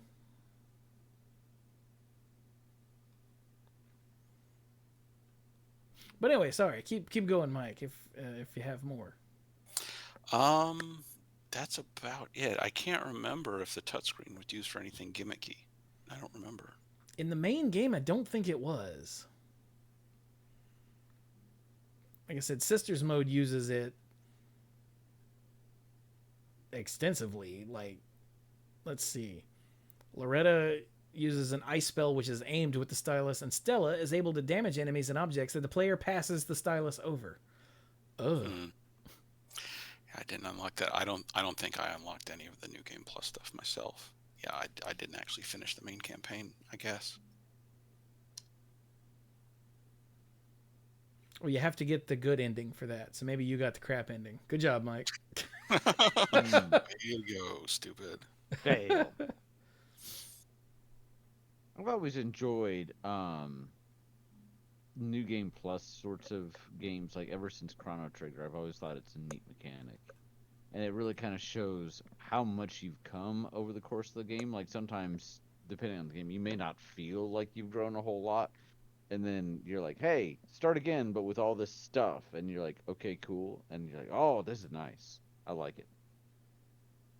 Yeah. Or how it sometimes, depending on the game, it lets you sequence break. So Bloodlines was in 1917 and involved the Great War. Now, we call it World War I. Portrait of Ruin is 1944 and involves World War II. The sequel nobody asked for. Yeah, right? World War II, not Portrait of Ruin. Yeah.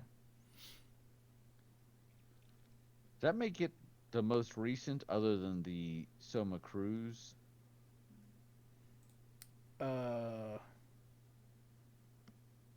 Yeah. There's an almost 100-year jump where Portrait of Ruin is 1944 and Aria of Sorrow is 2035, so nothing set in the here and now. Because, you know, Dracula. Eclipse, yeah. So, yeah, this one's... what was the deal with this one? You could go into paintings, right, Mike?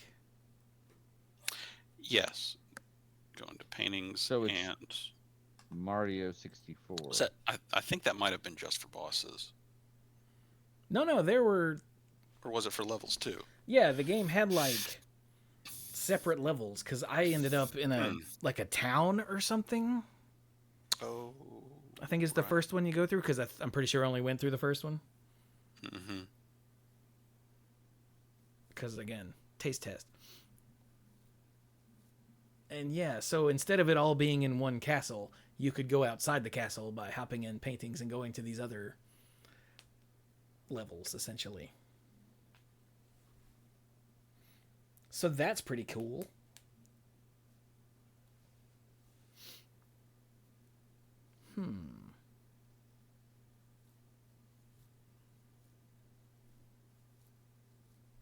But yeah, it looks like it's, as far as like mechanics, you just level up and find power-ups as you go. No souls, no cards, none of that nonsense. So it's a little more straightforward. Although there is a bestiary to complete, so it still does have a completionist thing in it. Yeah. And I'm assuming when you get to the end, you beat Dracula and everybody goes home happy. Oh yeah, don't you? There's somebody's ghost you bump into. Is it Eric Lecard? I think it's Eric Lecard's ghost. Who again was the other playable character in Bloodlines. Right.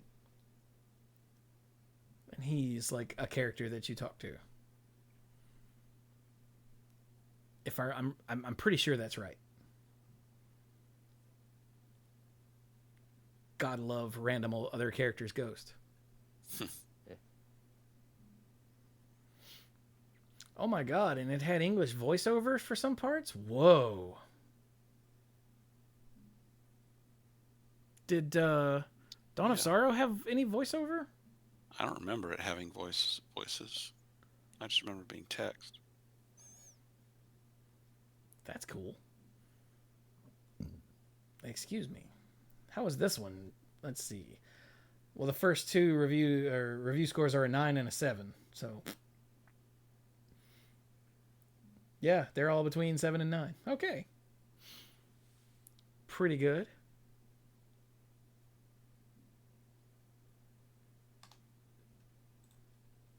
So from there, we go to Order of Ecclesia, which takes place in, according to the Wikipedia page here, the 1800s. Thanks. Terribly specific. Just super. And 1800s. So like maybe before, during, or after the Civil War. Gotcha. It's in there somewhere. All of this does not take place in the U.S., so no one cares. But yeah, you play as Shanoa, who is part of... Is it the Order of Ecclesia, I'm guessing?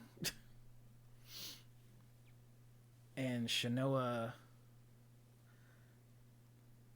does this thing where sometimes when you kill an enemy, a soul, essentially, will pop out, and she has to do a sexy pose.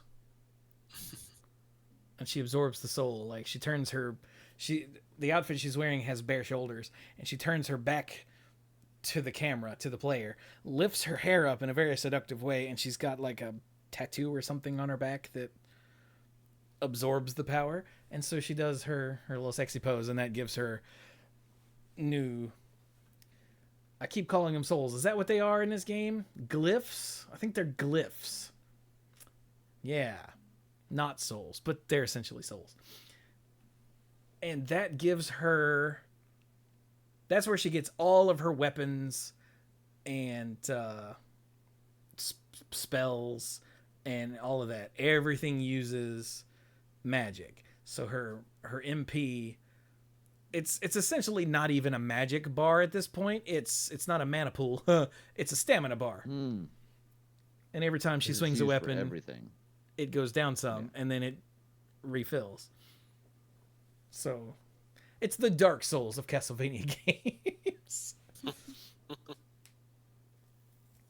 But, like, she can equip a glyph to each hand.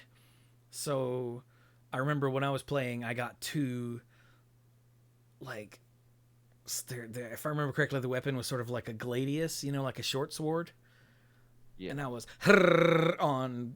I put one in each hand, and each hand is controlled by a different button, and I was, X, Y, X, Y, X, Y, X, Y, X, Y, X, Y, X, Y, X, Y, X, Y, X, Y, X, Y, it's dead. Ha! Like, so that was fun. But this one takes place, like, in the countryside of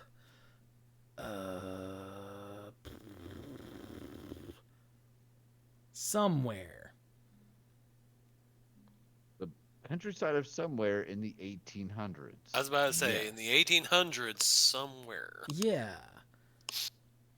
a Castlevania game occurs. Yeah, it takes place after Symphony of the Night, sometime in the 1800s, right after the era of Richter Belmont. Since the Belmont clan had vanished by that time, several organizations are created in order to research countermeasures against Dracula and his eventual return.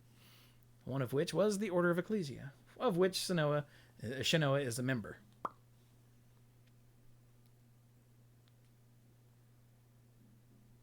But yeah, like,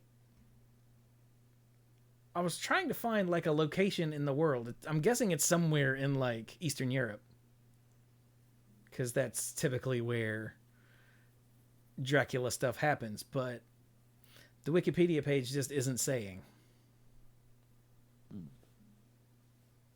But it takes place in like, it's not just in the castle. It's like the surrounding countryside, like villages and forests and all kinds of stuff. So it's more varied than some of the others. Right.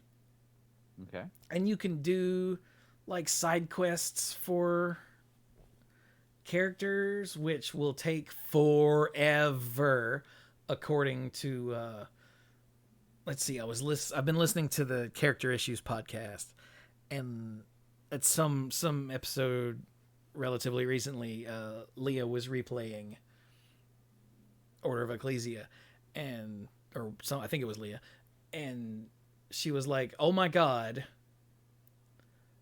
I decided to do all of the side quests for all of the the NPCs in Order of Ecclesia, not realizing that it would take me an extra like 10 to 15 hours or something like that." And I was like, Jesus. So it's yeah, it says many types of locales can be visited in the game, including forests, mountains, and oceans. There are a total of 20 locations, some of which are towns. Roland said, "I did all the side quests like 4 times to get multiple copies of stuff." Oh my god. That sounds time consuming. Yeah. And like the animation of Shanoa and enemies and whatnot in this game was really good. Like, I remember this game is beautiful. Like, you can tell it's a later DS game where they've really learned how to wring all of the power out of the system that they can. Like, it's pretty. But unfortunately, I think possibly because with only a single year break, there was a Castlevania game on the Nintendo handheld every year for 6 games. This one did not sell well at all, possibly because of Burnout. I mean, that would be my guess, because it's a really good game.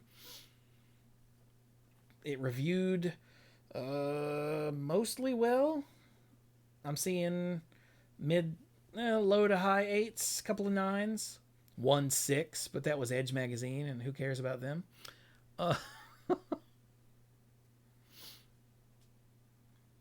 The Academy of Interactive Arts and Sciences nominated it for the Handheld Game of the Year and Adventure Game of the Year. It says nominated, so I'm guessing it didn't win. But still.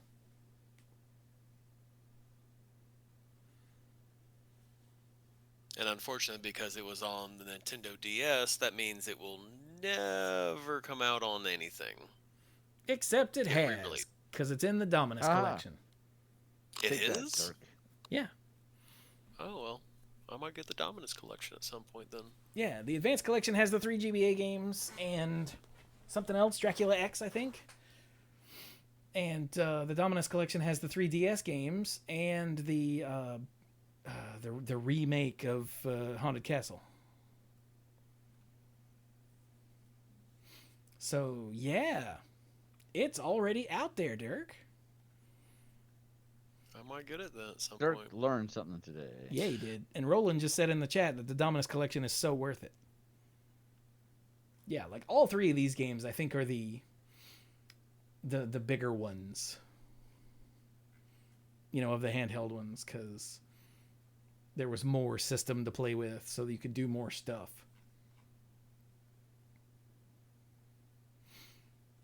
So yeah, and that, well, okay, there's one more to talk about. So you remember Castlevania the Adventure? Yes. That horrible, miserable piece of crap GBA game that is painful to Yes. play. I remember. Or sorry, original Game Boy game. On WiiWare, remember WiiWare? There was a game made called Castlevania The Adventure Rebirth, which is technically right. It takes the story of Castlevania the Adventure and the main character and a couple of ideas from it, and that's it. Like, it is a brand new game. It is it was only on WiiWare. For those that don't know, on the Nintendo Wii, there was the Virtual Console, which is where all of the old games that previously existed on other systems came. And then there was WiiWare, which were games that were made to be bought on... It was essentially like the PlayStation Store or the Xbox Store or Steam. You know, it was games that you bought there and played there. You know, it was the store. Yeah. But because the Virtual Console was way more popular, if you say the store on the Wii, people go, yeah, the Virtual Console. No. These are original games. And there were, I think, 3 of these. There was the Gradius Rebirth and Contra Rebirth. I think that's it. And then Castlevania the Adventure. And because it's not available, the WiiWare store went away years ago, and it's never been re-released on anything ever. I had to emulate it, and it's a damn shame, because this game is so good. Like, as far as the classic Vania games go, where, you know, you're a guy with a whip and you're walking along in discrete levels, it's so good. You have sub-weapons. When you get the final upgrade for the whip, you can shoot fireballs, but instead of when you take a hit, you lose, it only has a short duration, so it's like a power-up. You know, sort of like a Mario Star. And it had branching paths, and the soundtrack was killer. Had lots of like new mixes of older Castlevania tracks. Like, it was just a really solid classic Vania game that has just evaporated in the meantime. So, put on your pirate hats. Play Castlevania The Adventure Rebirth. It is well worth. Like, anytime you guys want to play it, you just come on over and I'll boot it up for you. I'll be there in 5 minutes. No, you won't. It takes longer than that to get here. Yeah. But yeah, it's a damn shame that nobody knows about this game anymore, and those of us that do are like, I mean, I didn't play it back then because I don't think I bought any WiiWare games ever. Because there was a lot of just crap, just shovelware balls just on WiiWare, and having to sift through that to find the good stuff just was not worth the effort. I think I got the original Secret of Mana on WiiWare. Oh, and ActRaiser. No, that's the Virtual Console. That's the Virtual Console. Never mind. Yeah. Oh, I bought all kinds of stuff on the Virtual Console on the Wii, which is now defunct. It's a shame. Yep. I don't even have my Wii anymore. My old man has it. Mine's at the house. Like, it's downstairs. The kids have played on it. Nice. When the old man got his new TV, he found out it didn't have AV inputs, and he's like, well, what do I do with that? And he pointed at the Wii. I was like, I mean, there's an HDMI converter. I'll get you one. It's been a while, but every now and then we do still take it out, play some of the stuff like Dirk said on the Virtual Console. I've got Super Castlevania 4 on there, Yeah. and I've got Secret of Mana and a whole bunch of stuff. So, and the Wii game we still play, although again it's been months, is Mario Kart because Mario Kart. So you can't play online with friends anymore. So not that version. Boo. So continuing with Castlevania. Well, that's it for the original Castlevania games. Did we want to mention real quick what was kind of the reboot? Yeah, Legacy. that's why I say original. In 2010, there was a complete reboot by Mercury Steam called Castlevania: Lords of Shadow, which was I think like God of War, not the most recent one or two, but before that.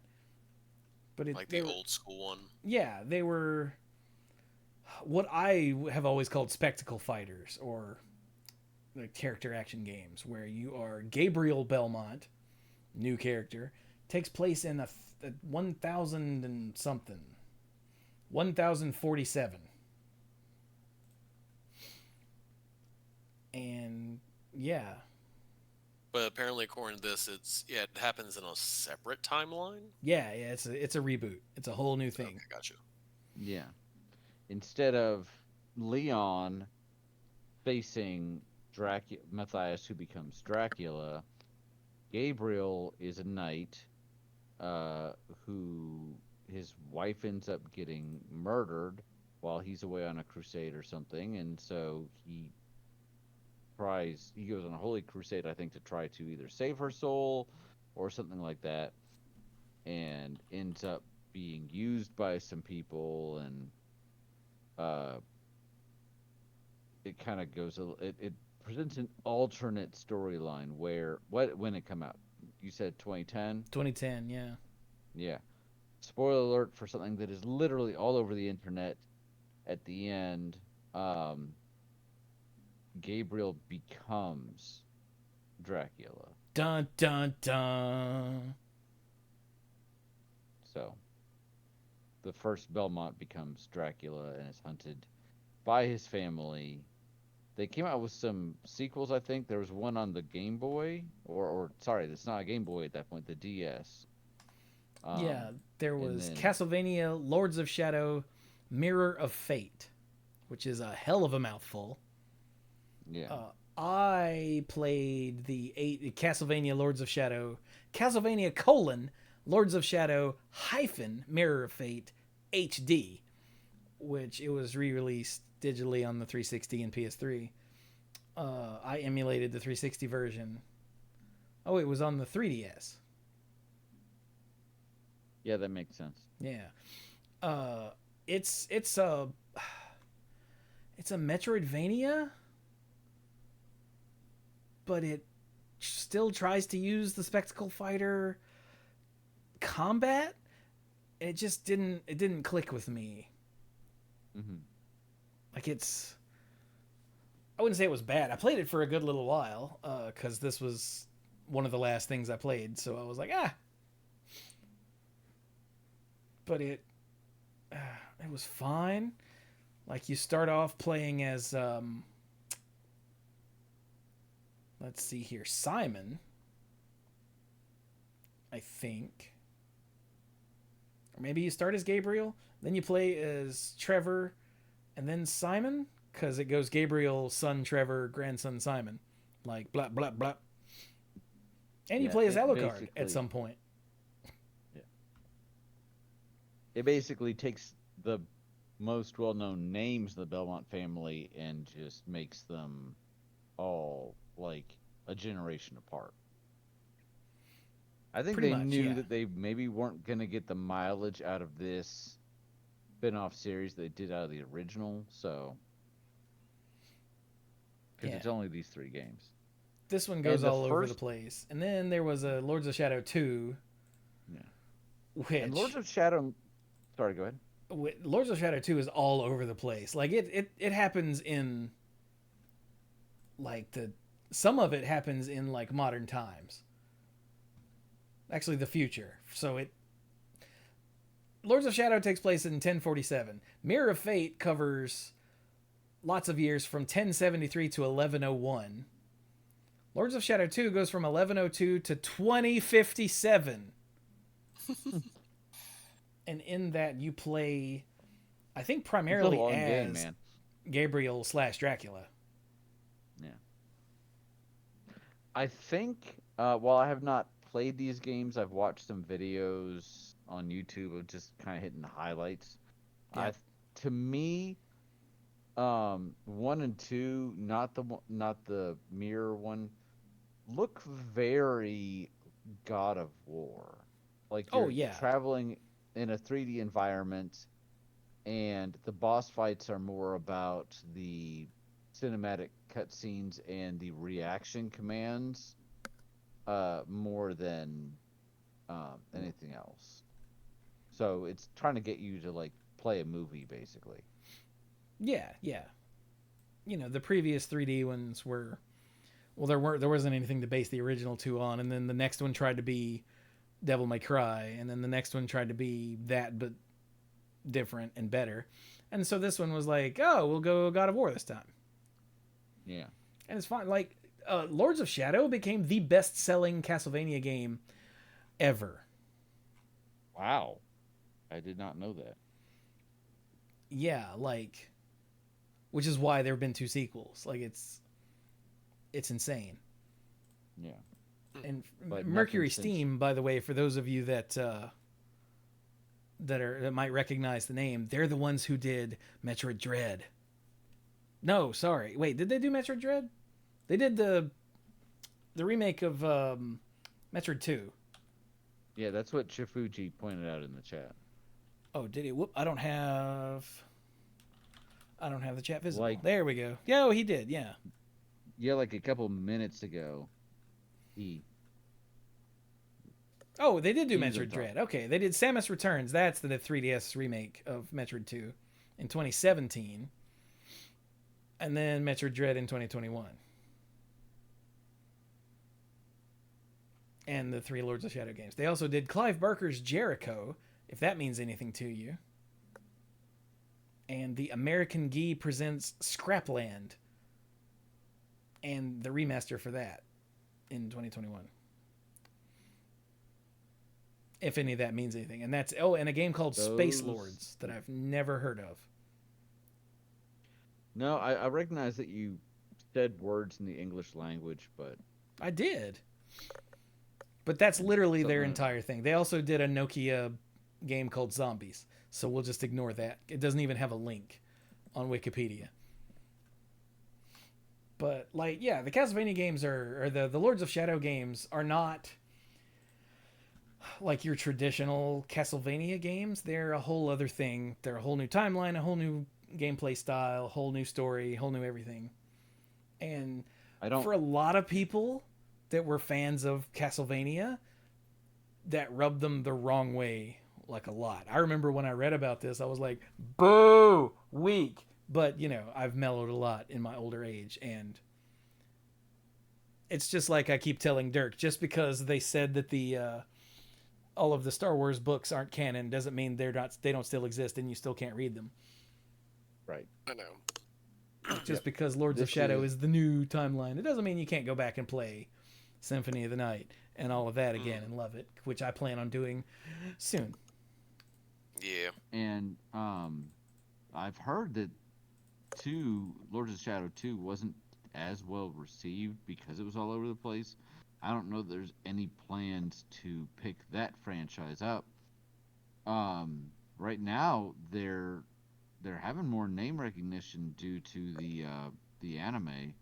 If and- we see anything, I'd say we probably either will see expansions on the original franchise or maybe another reboot. Could be, yeah. But I mean, in recent years, since the anime happened, which someone tell me when that was, would you? Looking it up.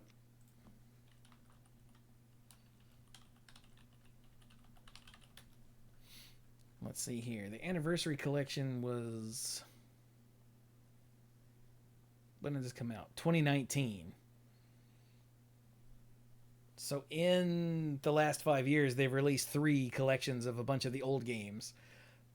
I'm guessing partially as a way to shut up old players who want to be able to play these old classics, and also as a way to capitalize, because they don't have a new game, as a way to capitalize a little bit on people that watched the show and are like, hey, what's this Castlevania thing all about?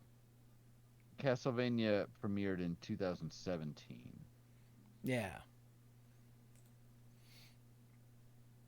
Wow, So, really? yeah, I mean, it's 2017 to 2021 for the original, and then Nocturne.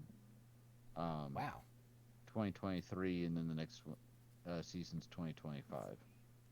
Yeah, the sad thing is about a year between a year and a half, 2 years between each season.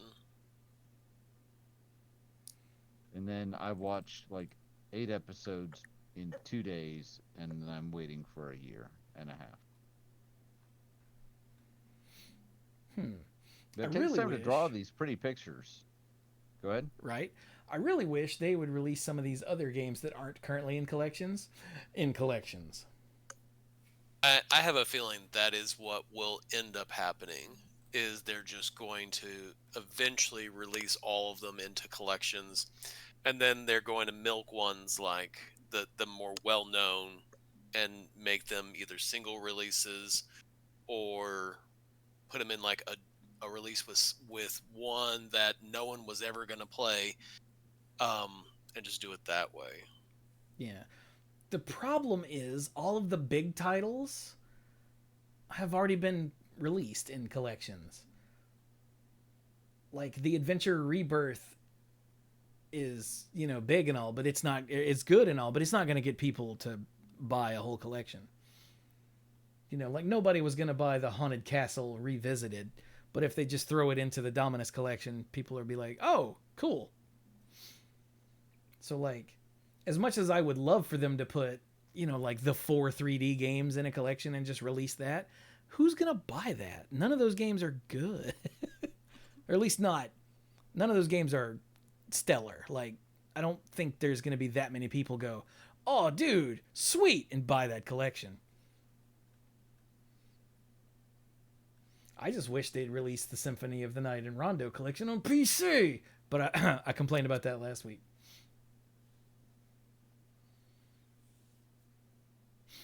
Just looking at it from a business perspective, Yeah, I think they probably have 2 more collections in this, unless they're going to do individual releases. Oh my god, excuse me. So, Castlevania has also spun off into just all kinds of other stuff. Especially lately. Like, there's a Dead by Daylight Castlevania pack. I don't actually know what's in it. One second. Dead by Daylight. Oh, Castlevania chapter. Click on. What is in this? Dead by Daylight is an asymmetrical multiplayer game that is, I think, 5-on-1. One person plays the killer and 5 people, I think it's 5, play the survivors. And they're just trying to escape. The killer can hack. Because that reminds me of what was it, the Friday the 13th. Yeah, the Friday the 13th game was directly inspired by Dead by Daylight. Yeah. Oh, okay. Oh, it's got Dracula as a killer. That's cool. And 3 new perks for the survivors. Oh, and Trevor as a new survivor. Huh. But anyway, So yeah, one person plays the killer, and everyone else is a survivor, and they're trying to fix generators. And if they make noises, then the killer will get a notification, and the killer is just stalking around, trying to kill people, and you can hit them once, and they'll start limping, and you hit them again, and then you can hang them up on a thing, and if they're there long enough, then a dark god opens up and takes them. But the other survivors can get them off of the hooks and heal them up and whatnot. You know, it's apparently good stuff. It's been going forever, and the Castlevania chapter came out in August of 2024, so it's still going strong. It's also got all kinds of DLC featuring all kinds of well-known enemies. Like there's a Chucky chapter, a Stranger Things chapter with Vecna as the killer. Sadako from The Grudge. Sadako, rather. Like Freddy Krueger, Michael Myers, Leatherface, Ghostface. It's ridiculous, the amount of stuff. The alien, the xenomorph from Alien. It even had a crossover with Left 4 Dead, I want to say. Yeah, here it is. Oh, it's a free update. Oh, never mind. That's not DLC.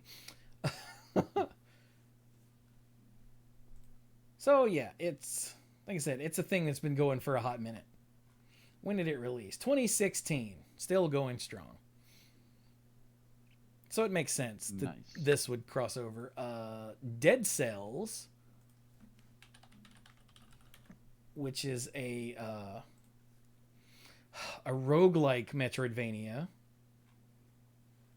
had a Castlevania DLC from 2023. I love Dead Cells. It is a lot of fun. You are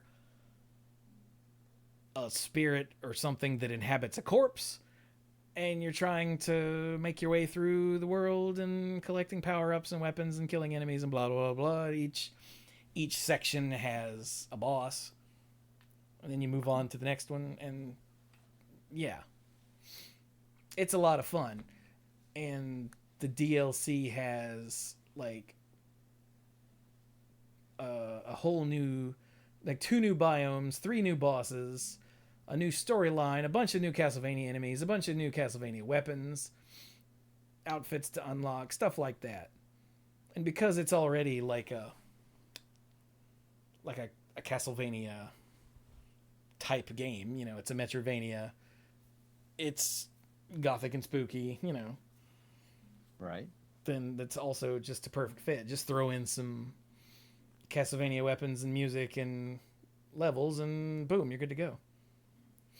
Roland says, and I was about to get to this, again, get out of my head, it's almost like Konami knows they themselves can't milk it any further, so they're open to marketing it out to other franchises as a crossover. And Almost. yeah.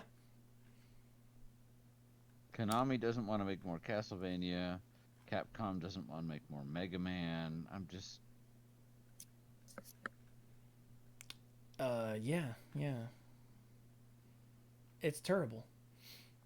But the most recent one, as far as crossovers go in other games, is Vampire Survivors. And I have been talking about this one for a while. If you are a member of the Patreon, or if you're a lifeguard at the odds and ends tier, then you will have heard some of this, I think. I don't remember if those that were scheduled have gone up yet or not. I don't remember when it was. But I've been playing a lot of the Ode to Castlevania. Now, Vampire Survivors is a game. Oh, God. It's the term I've seen used a lot is bullet heaven. I call it a one-stick shooter, because you don't move with one stick and shoot with the other. All of your weapons are automatic. They automatically fire. And essentially you're just wandering around while this happens, which sounds not great, but it's so addicting. and you collect different. As you level up, you'll be offered different weapons or upgrades to your existing weapons or whatnot. And if you do it right, by the end of your run, you are a god. You're just killing all the things on the screen. If you do it really right, if you're streaming, then people can't tell what's happening because it gets utterly insane. Someone showed up in my stream the last time I streamed. It was like, I see you're at the completely wonked out bitrate stage of this run. Nice. But it was inspired by its whole look, and the original weapons were inspired by, meaning blatantly ripoffs of, Castlevania. Like you had Castlevania with the serial numbers filed off. exactly. Like the first character you start with is oh god, what's his name? His last name is like Bell Pays instead of Belmont. And his weapon is whip. And the weapons that you can pick up are an axe and holy water and the cross boomerang thing, you know. Antonio Bella Piece. There we go. Thank you, Roland. I didn't want to open the game because then the music would be playing. But it has since evolved, you know, has its own identity and whatnot now. But the roots of Castlevania are there. And they've done crossovers with crossover DLCs. The first one that was a crossover was Among Us, which was a lot of fun. The second one was Contra, which was really cool because it had a bunch of Contra enemies and whatnot. Like, do you remember in Super Contra? No, not Super C. Contra 3, the big Terminator looking thing that breaks its way out of the wall in the background and opens up and starts attacking you? The giant giant Terminator thing? Yeah, that is the final enemy in the Contra level. And I was like, but then they announced the Castlevania DLC. And I went, oh, no. Isn't it already? Like, you know. Right? And it said there were 20 plus new characters and 20 plus new weapons and all kinds of stuff. And you start off with Leon, because he's the beginning, you know. And the way that the unlocks are set up, essentially you're going to do a run or two, assuming you've been playing enough to be able to get to the 30-minute mark at any given point. At 30 minutes, the Grim Reaper comes and kills you.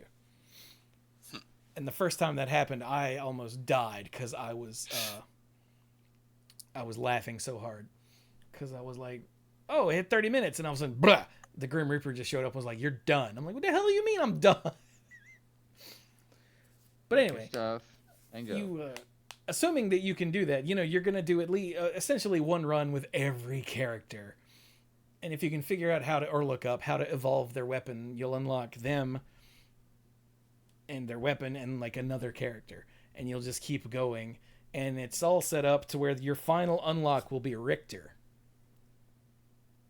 And then in the secrets, or the unlock section, it says, survive the encounter in the throne room with Richter. Now, I'd been to the throne room before, and it's just a bunch of super hard enemies. I was like, that's weird. So I took Richter to the throne room, and a thing happened that I'm not going to spoil here. And then it was like, okay, here's a bunch of more characters to unlock. And I was like, ah! Because, like, it's just all of the protagonists, you know, all the Belmonts, Christopher and Trevor and Simon, and Sonia's even there, even though she's not canon. And the Belnatas and Julius and Jonathan Morris and John Morris and Charlotte. And I'm like, oh, this is such Noah. I'm like, this is so cool. And then, yeah, a thing happens. And then you find out now there's a bunch of other characters to unlock. Like a bunch. Like you could play as Saint Germain. And if you're like, who? Exactly. Like you can play as the merchant dude from Portrait of Ruin. Huh. Reaching deep.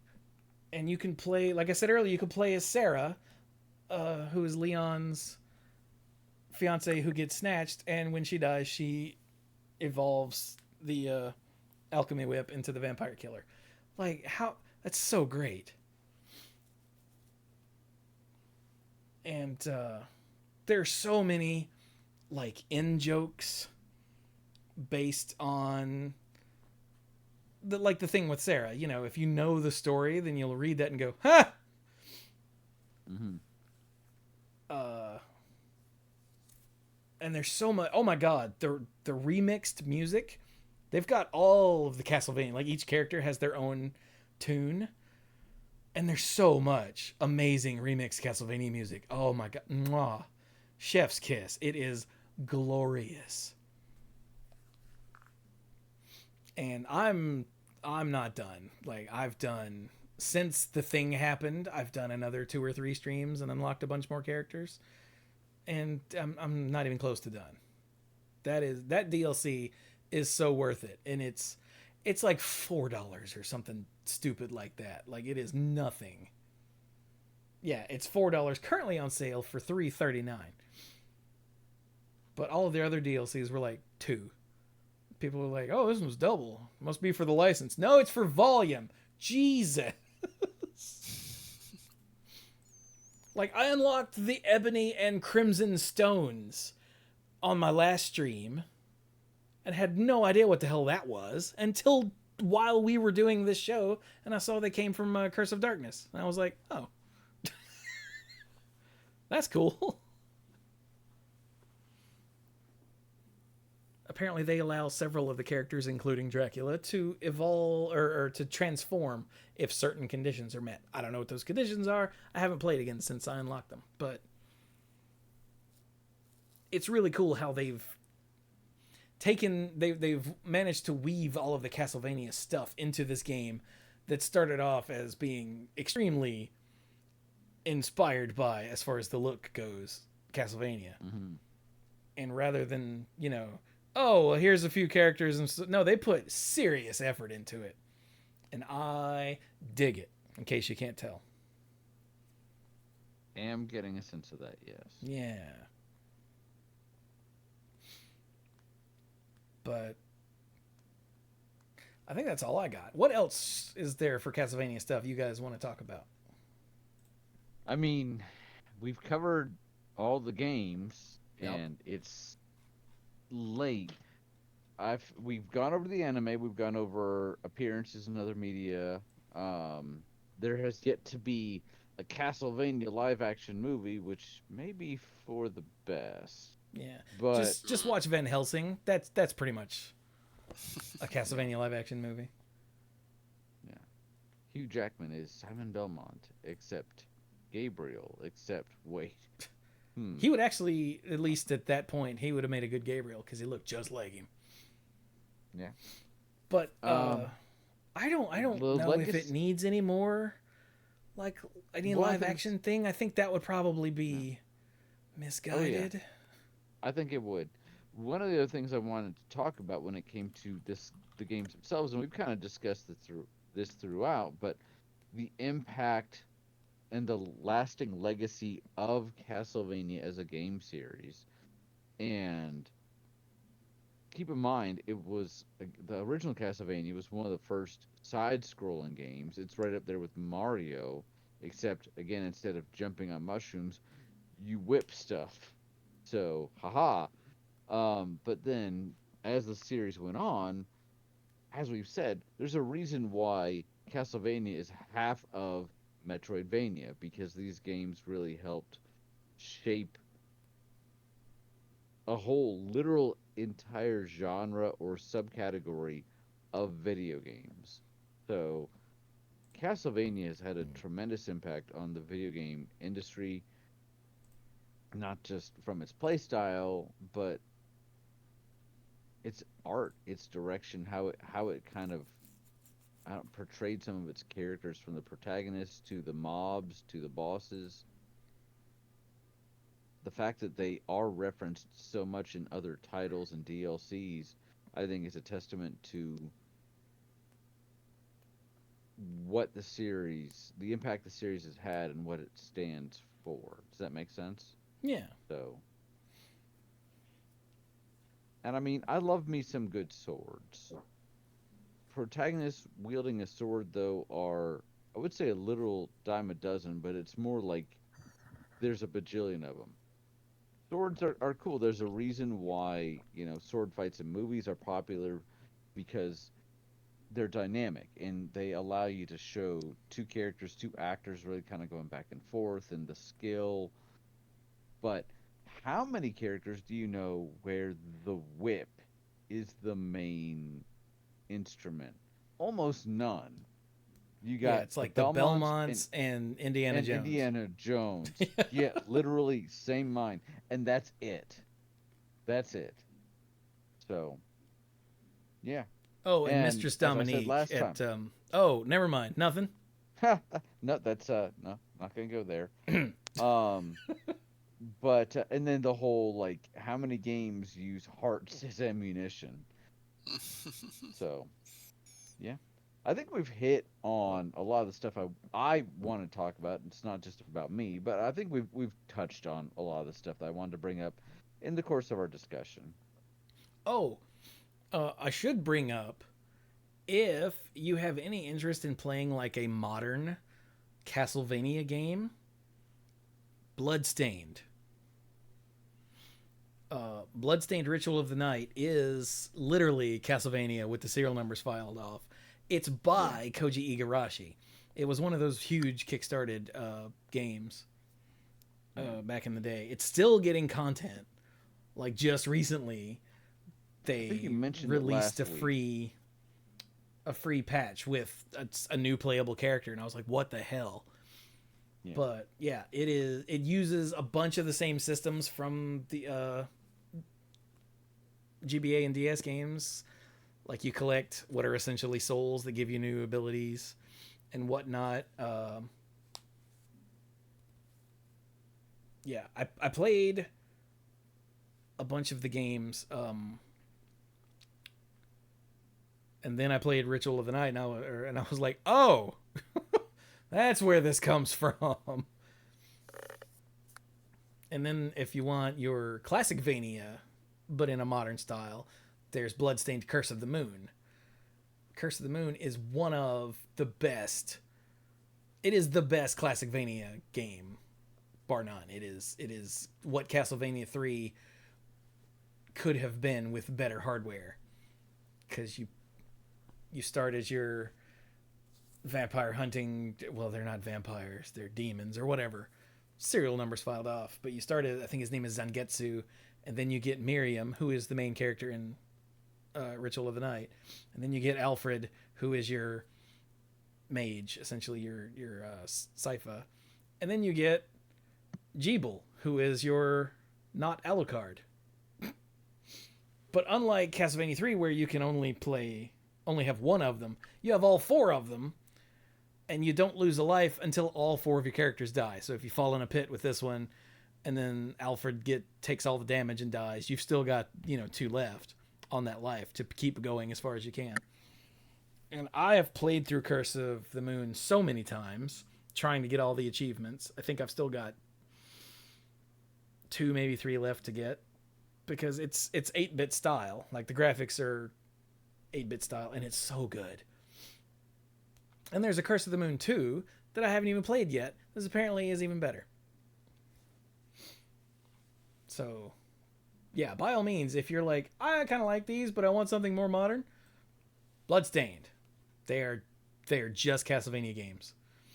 Literally by the Castlevania games guy. And Zangetsu is voiced by David Hayter. That is true. Yeah, David Hayter was the voice of Solid Snake. And it's really weird in Ritual of the Night when he starts talking, and I want to go, what? Metal Gear? Like... But yeah, very high quality, very good stuff. Hard recommend. But if you want actual Castlevania, there's the 3 collections on all the consoles now. The Lords of Shadow games, if you'd rather have something like that, are also still available to purchase. They're on Steam, I know. They might be elsewhere.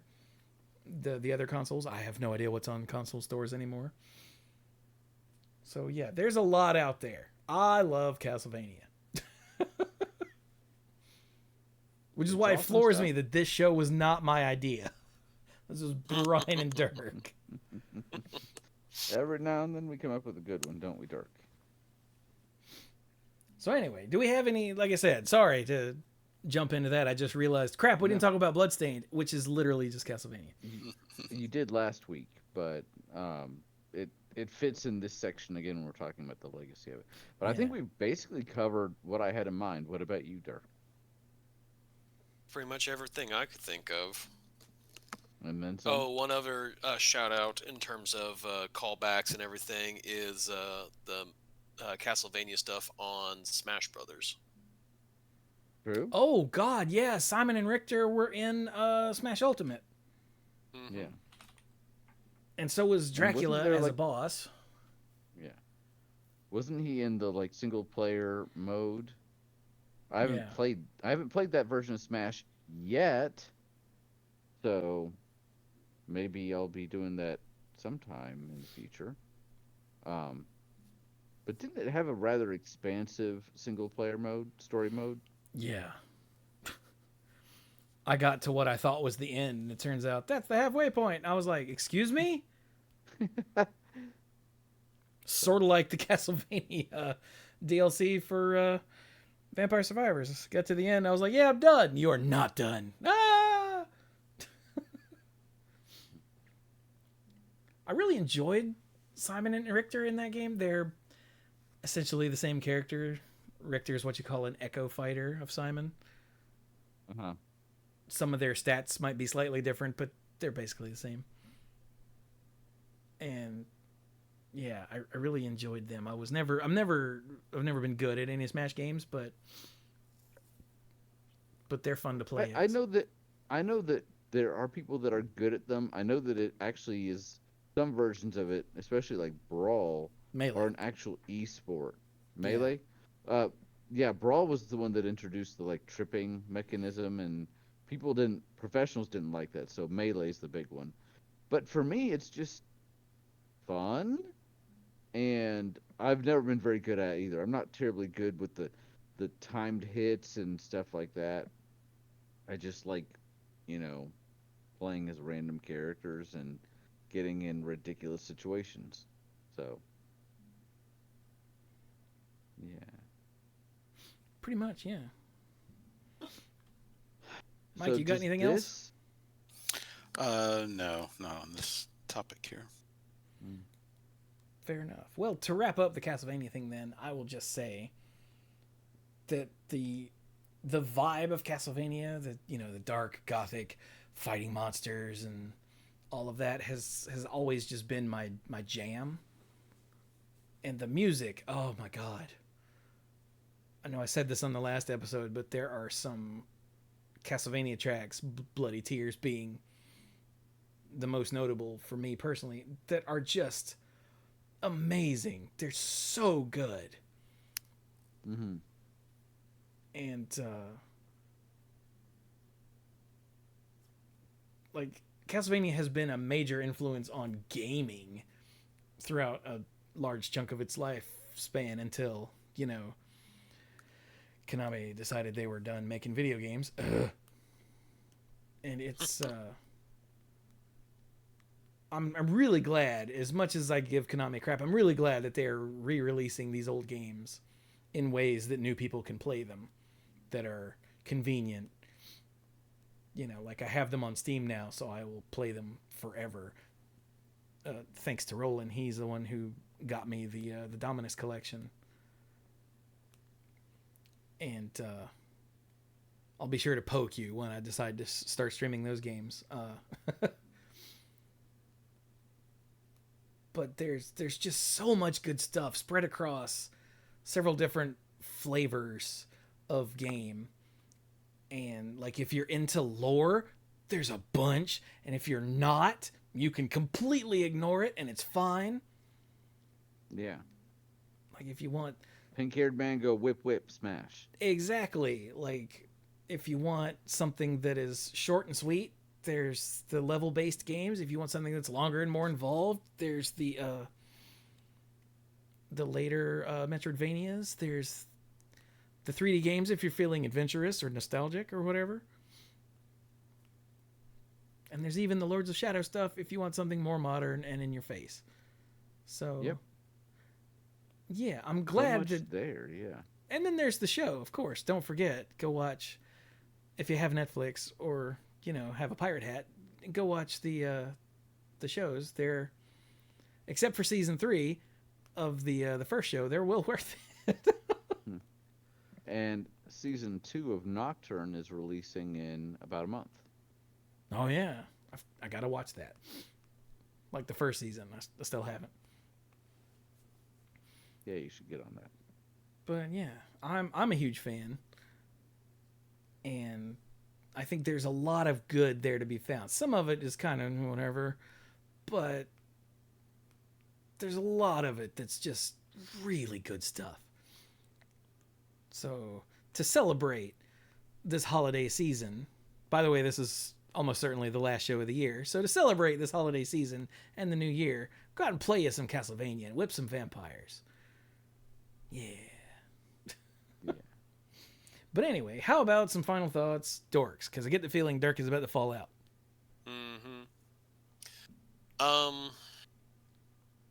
God, I had something I was gonna talk about and mention.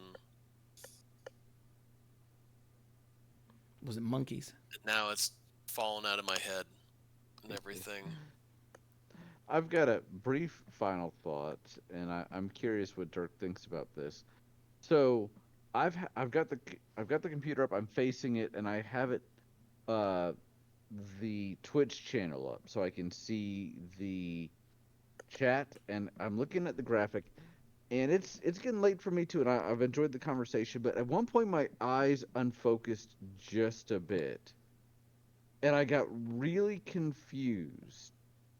And anybody that's watching this can see the graphic that Shuey created, because when my eyes unfocused, so you look toward the center, and just left of the center is me, and I'm covering up part of which one is this? Nathan? Nathan, yeah. Yeah. And where my arm is right above his forehead, the blue and the orange, something about it. I swear for a second I didn't think I was looking at Nathan. I thought I was looking at Furion from Final Fantasy II. Like that headdress he His wears. bandana that he wears. Yeah, yeah. It's close. Like, unfocus your eyes for just a second. The white hair, the facial structure. That's my whole final thought. I don't know why. Maybe because I'm tired. It's been a long year, and I know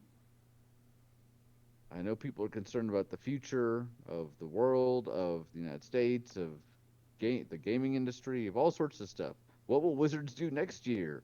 But all I can say is I've had a great time with these three knuckleheads here, continuing to enjoy doing the show. Here we are, 17 years later, still doing this.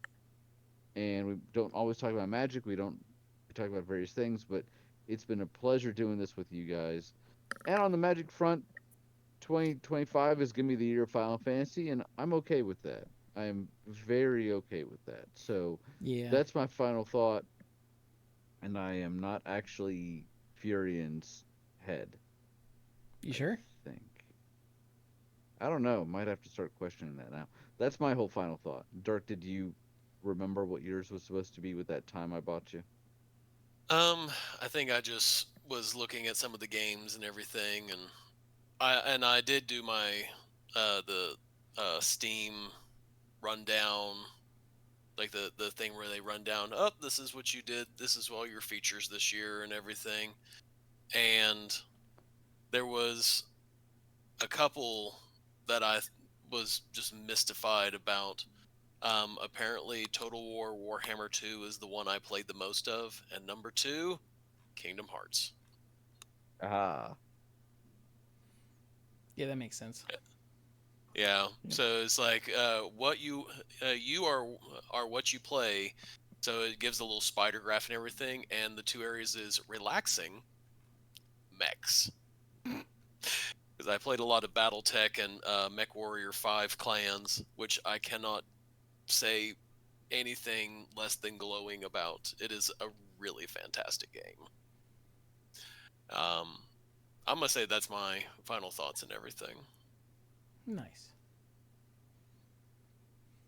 Yeah, my Steam replay this year is completely skewed because I started Cookie Clicker in June or July. And so it's like, oh, 75% of your total Steam playtime was this one game. And I'm like, that's because I just leave it open all the time. That doesn't count. It counts. Yep. It's like, you love clicker games. I'm like, no, I played this one. Damn it. Completely messed up everything, didn't it? Yeah, it's a problem. I was going to say it's open right now, but it's not, luckily. Oh, well. How about you, Mike?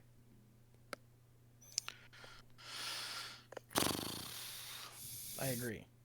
Hi, everybody. No, I have, in terms of this year, no, this year's just been, in terms of games, it's just been Magic Arena and Super Snail. That's been it. I just don't play games like I used to. But Magic Arena has been nice and entertaining. It has. That's the Have you important bit. done any of the new set? The Pioneer thing? I got some packs, but I haven't like purposefully built decks with stuff yet. I think I've added a few cards to some of my my Pioneer Brawl decks, but that's it. Haven't done anything specific with them. Okay. I need to look through the set and see what's in it and see what staples and interesting things that I feel like I'm missing or want to do stuff with. I think it looks like there's more gate support in it too, so I might fool around with something like that.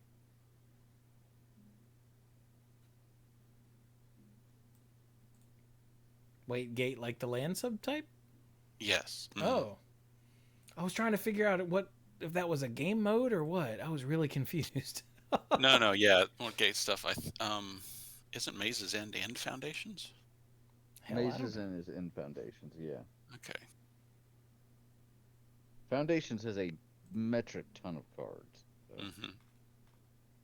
I need to look and see how many cards are in it and see how it compares to some of the old style core sets numbers wise. I'm surprised I haven't done that yet. It's probably still not as big as 5th edition. Oh God, on the Magic front, did you guys hear they unbanned Splinter Twin in Modern? Yes, they unbanned Splinter Twin, they unbanned Mox Opal, they unbanned Faithless Looting, and then they banned some other annoying crap that's needed to be banned for a while. The One Ring being among them. I did not hear about this. I was like, do They people banned still One play Ring, Modern? so Who now even it's- plays Modern? And the no. Discord was like, yes. And I went, oh, Jesus, okay.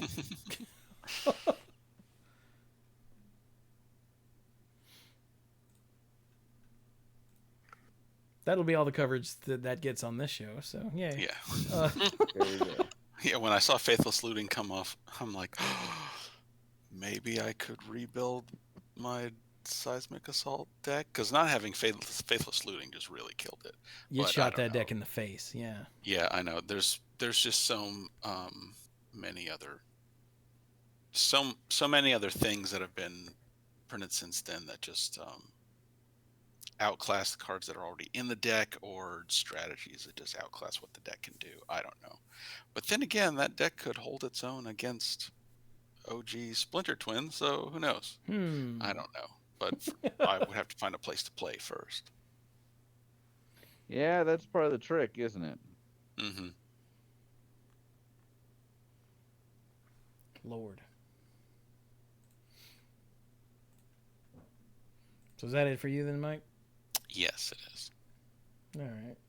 Yeah, the other thing that skewed my Steam replay, It says I played 62 games this year. And I'm like, wow. Last year was like 23, 24, something like that. This is crazy. And I remembered I did the charity stream this year where I played a bunch of games for long enough to get an achievement. I looked at my Steam. I made a category of games played in 2024, and it was like, 24 or something. And I went, that's a large discrepancy. Oh, the charity stream.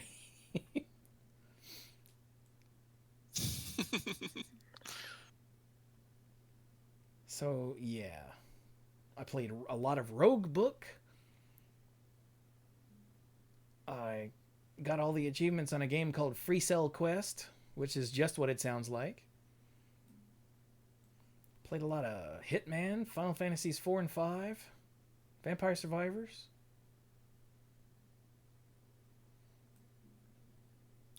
Played a bunch of Honey Pop off stream, got a bunch of achievements for that.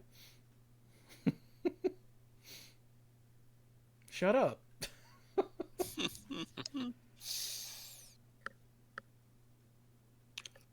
Oh god, yeah, Doom Eternal was this year. Whoa! Oh wow. Final Fantasy 3 was this year. Okay, so this year was 3, 4, and 5. Oh. Okay. I tried Helldivers 2 and didn't like it, and Squanto had bought it and sent it to me, and I was able to realize I didn't like it in time to get him a refund. But yeah, it's been... Oh yeah, June was for short games. I played Firewatch and Unpacking and Turnip Boy Commits Tax Evasion and Donut County. And summer is when everything went to hell, so I only played those 4 short games, unfortunately. But yeah, it's been a good year for playing games. I've been actually playing games when I'm not streaming, which is the thing I've been trying for a while now to do more and more of, because gaming is my favorite hobby, and I made a mistake in turning it into my job and then only doing it then. But that's okay. Next year it'll get even better. I'll be playing a lot of games. Yeah. And But see, yeah. you learned that, so you figure out how to make yourself like it again. So Yeah. good job. And then, there's Renee. She makes everything better too. We been together for a year and a half now, so all of this year and hiccups. And now she lives here. Wow. It's craziness. But yeah, so in case, like I said, I severely doubt there will be another stream or another show this year. Oh, because next week is the 26th, and then it's January. So this is the last show of the year. So I just want to thank everybody who listens or watches or comes to the streams or whatever. All of you out there. Lifeguards, I love you. Lurkers who show up and don't say anything, I love you too. Yeah. We appreciate you all. But with that, we will be done with episode 712 and with 2024.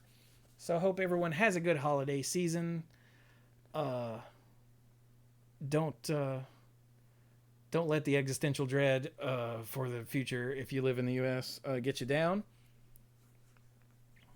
too much. And yeah, so this has been episode 712 of the Mana Pool. Thank you all so very much for joining us, and have a good year. That didn't make any sense, but I'm gonna leave it in. I'm tired.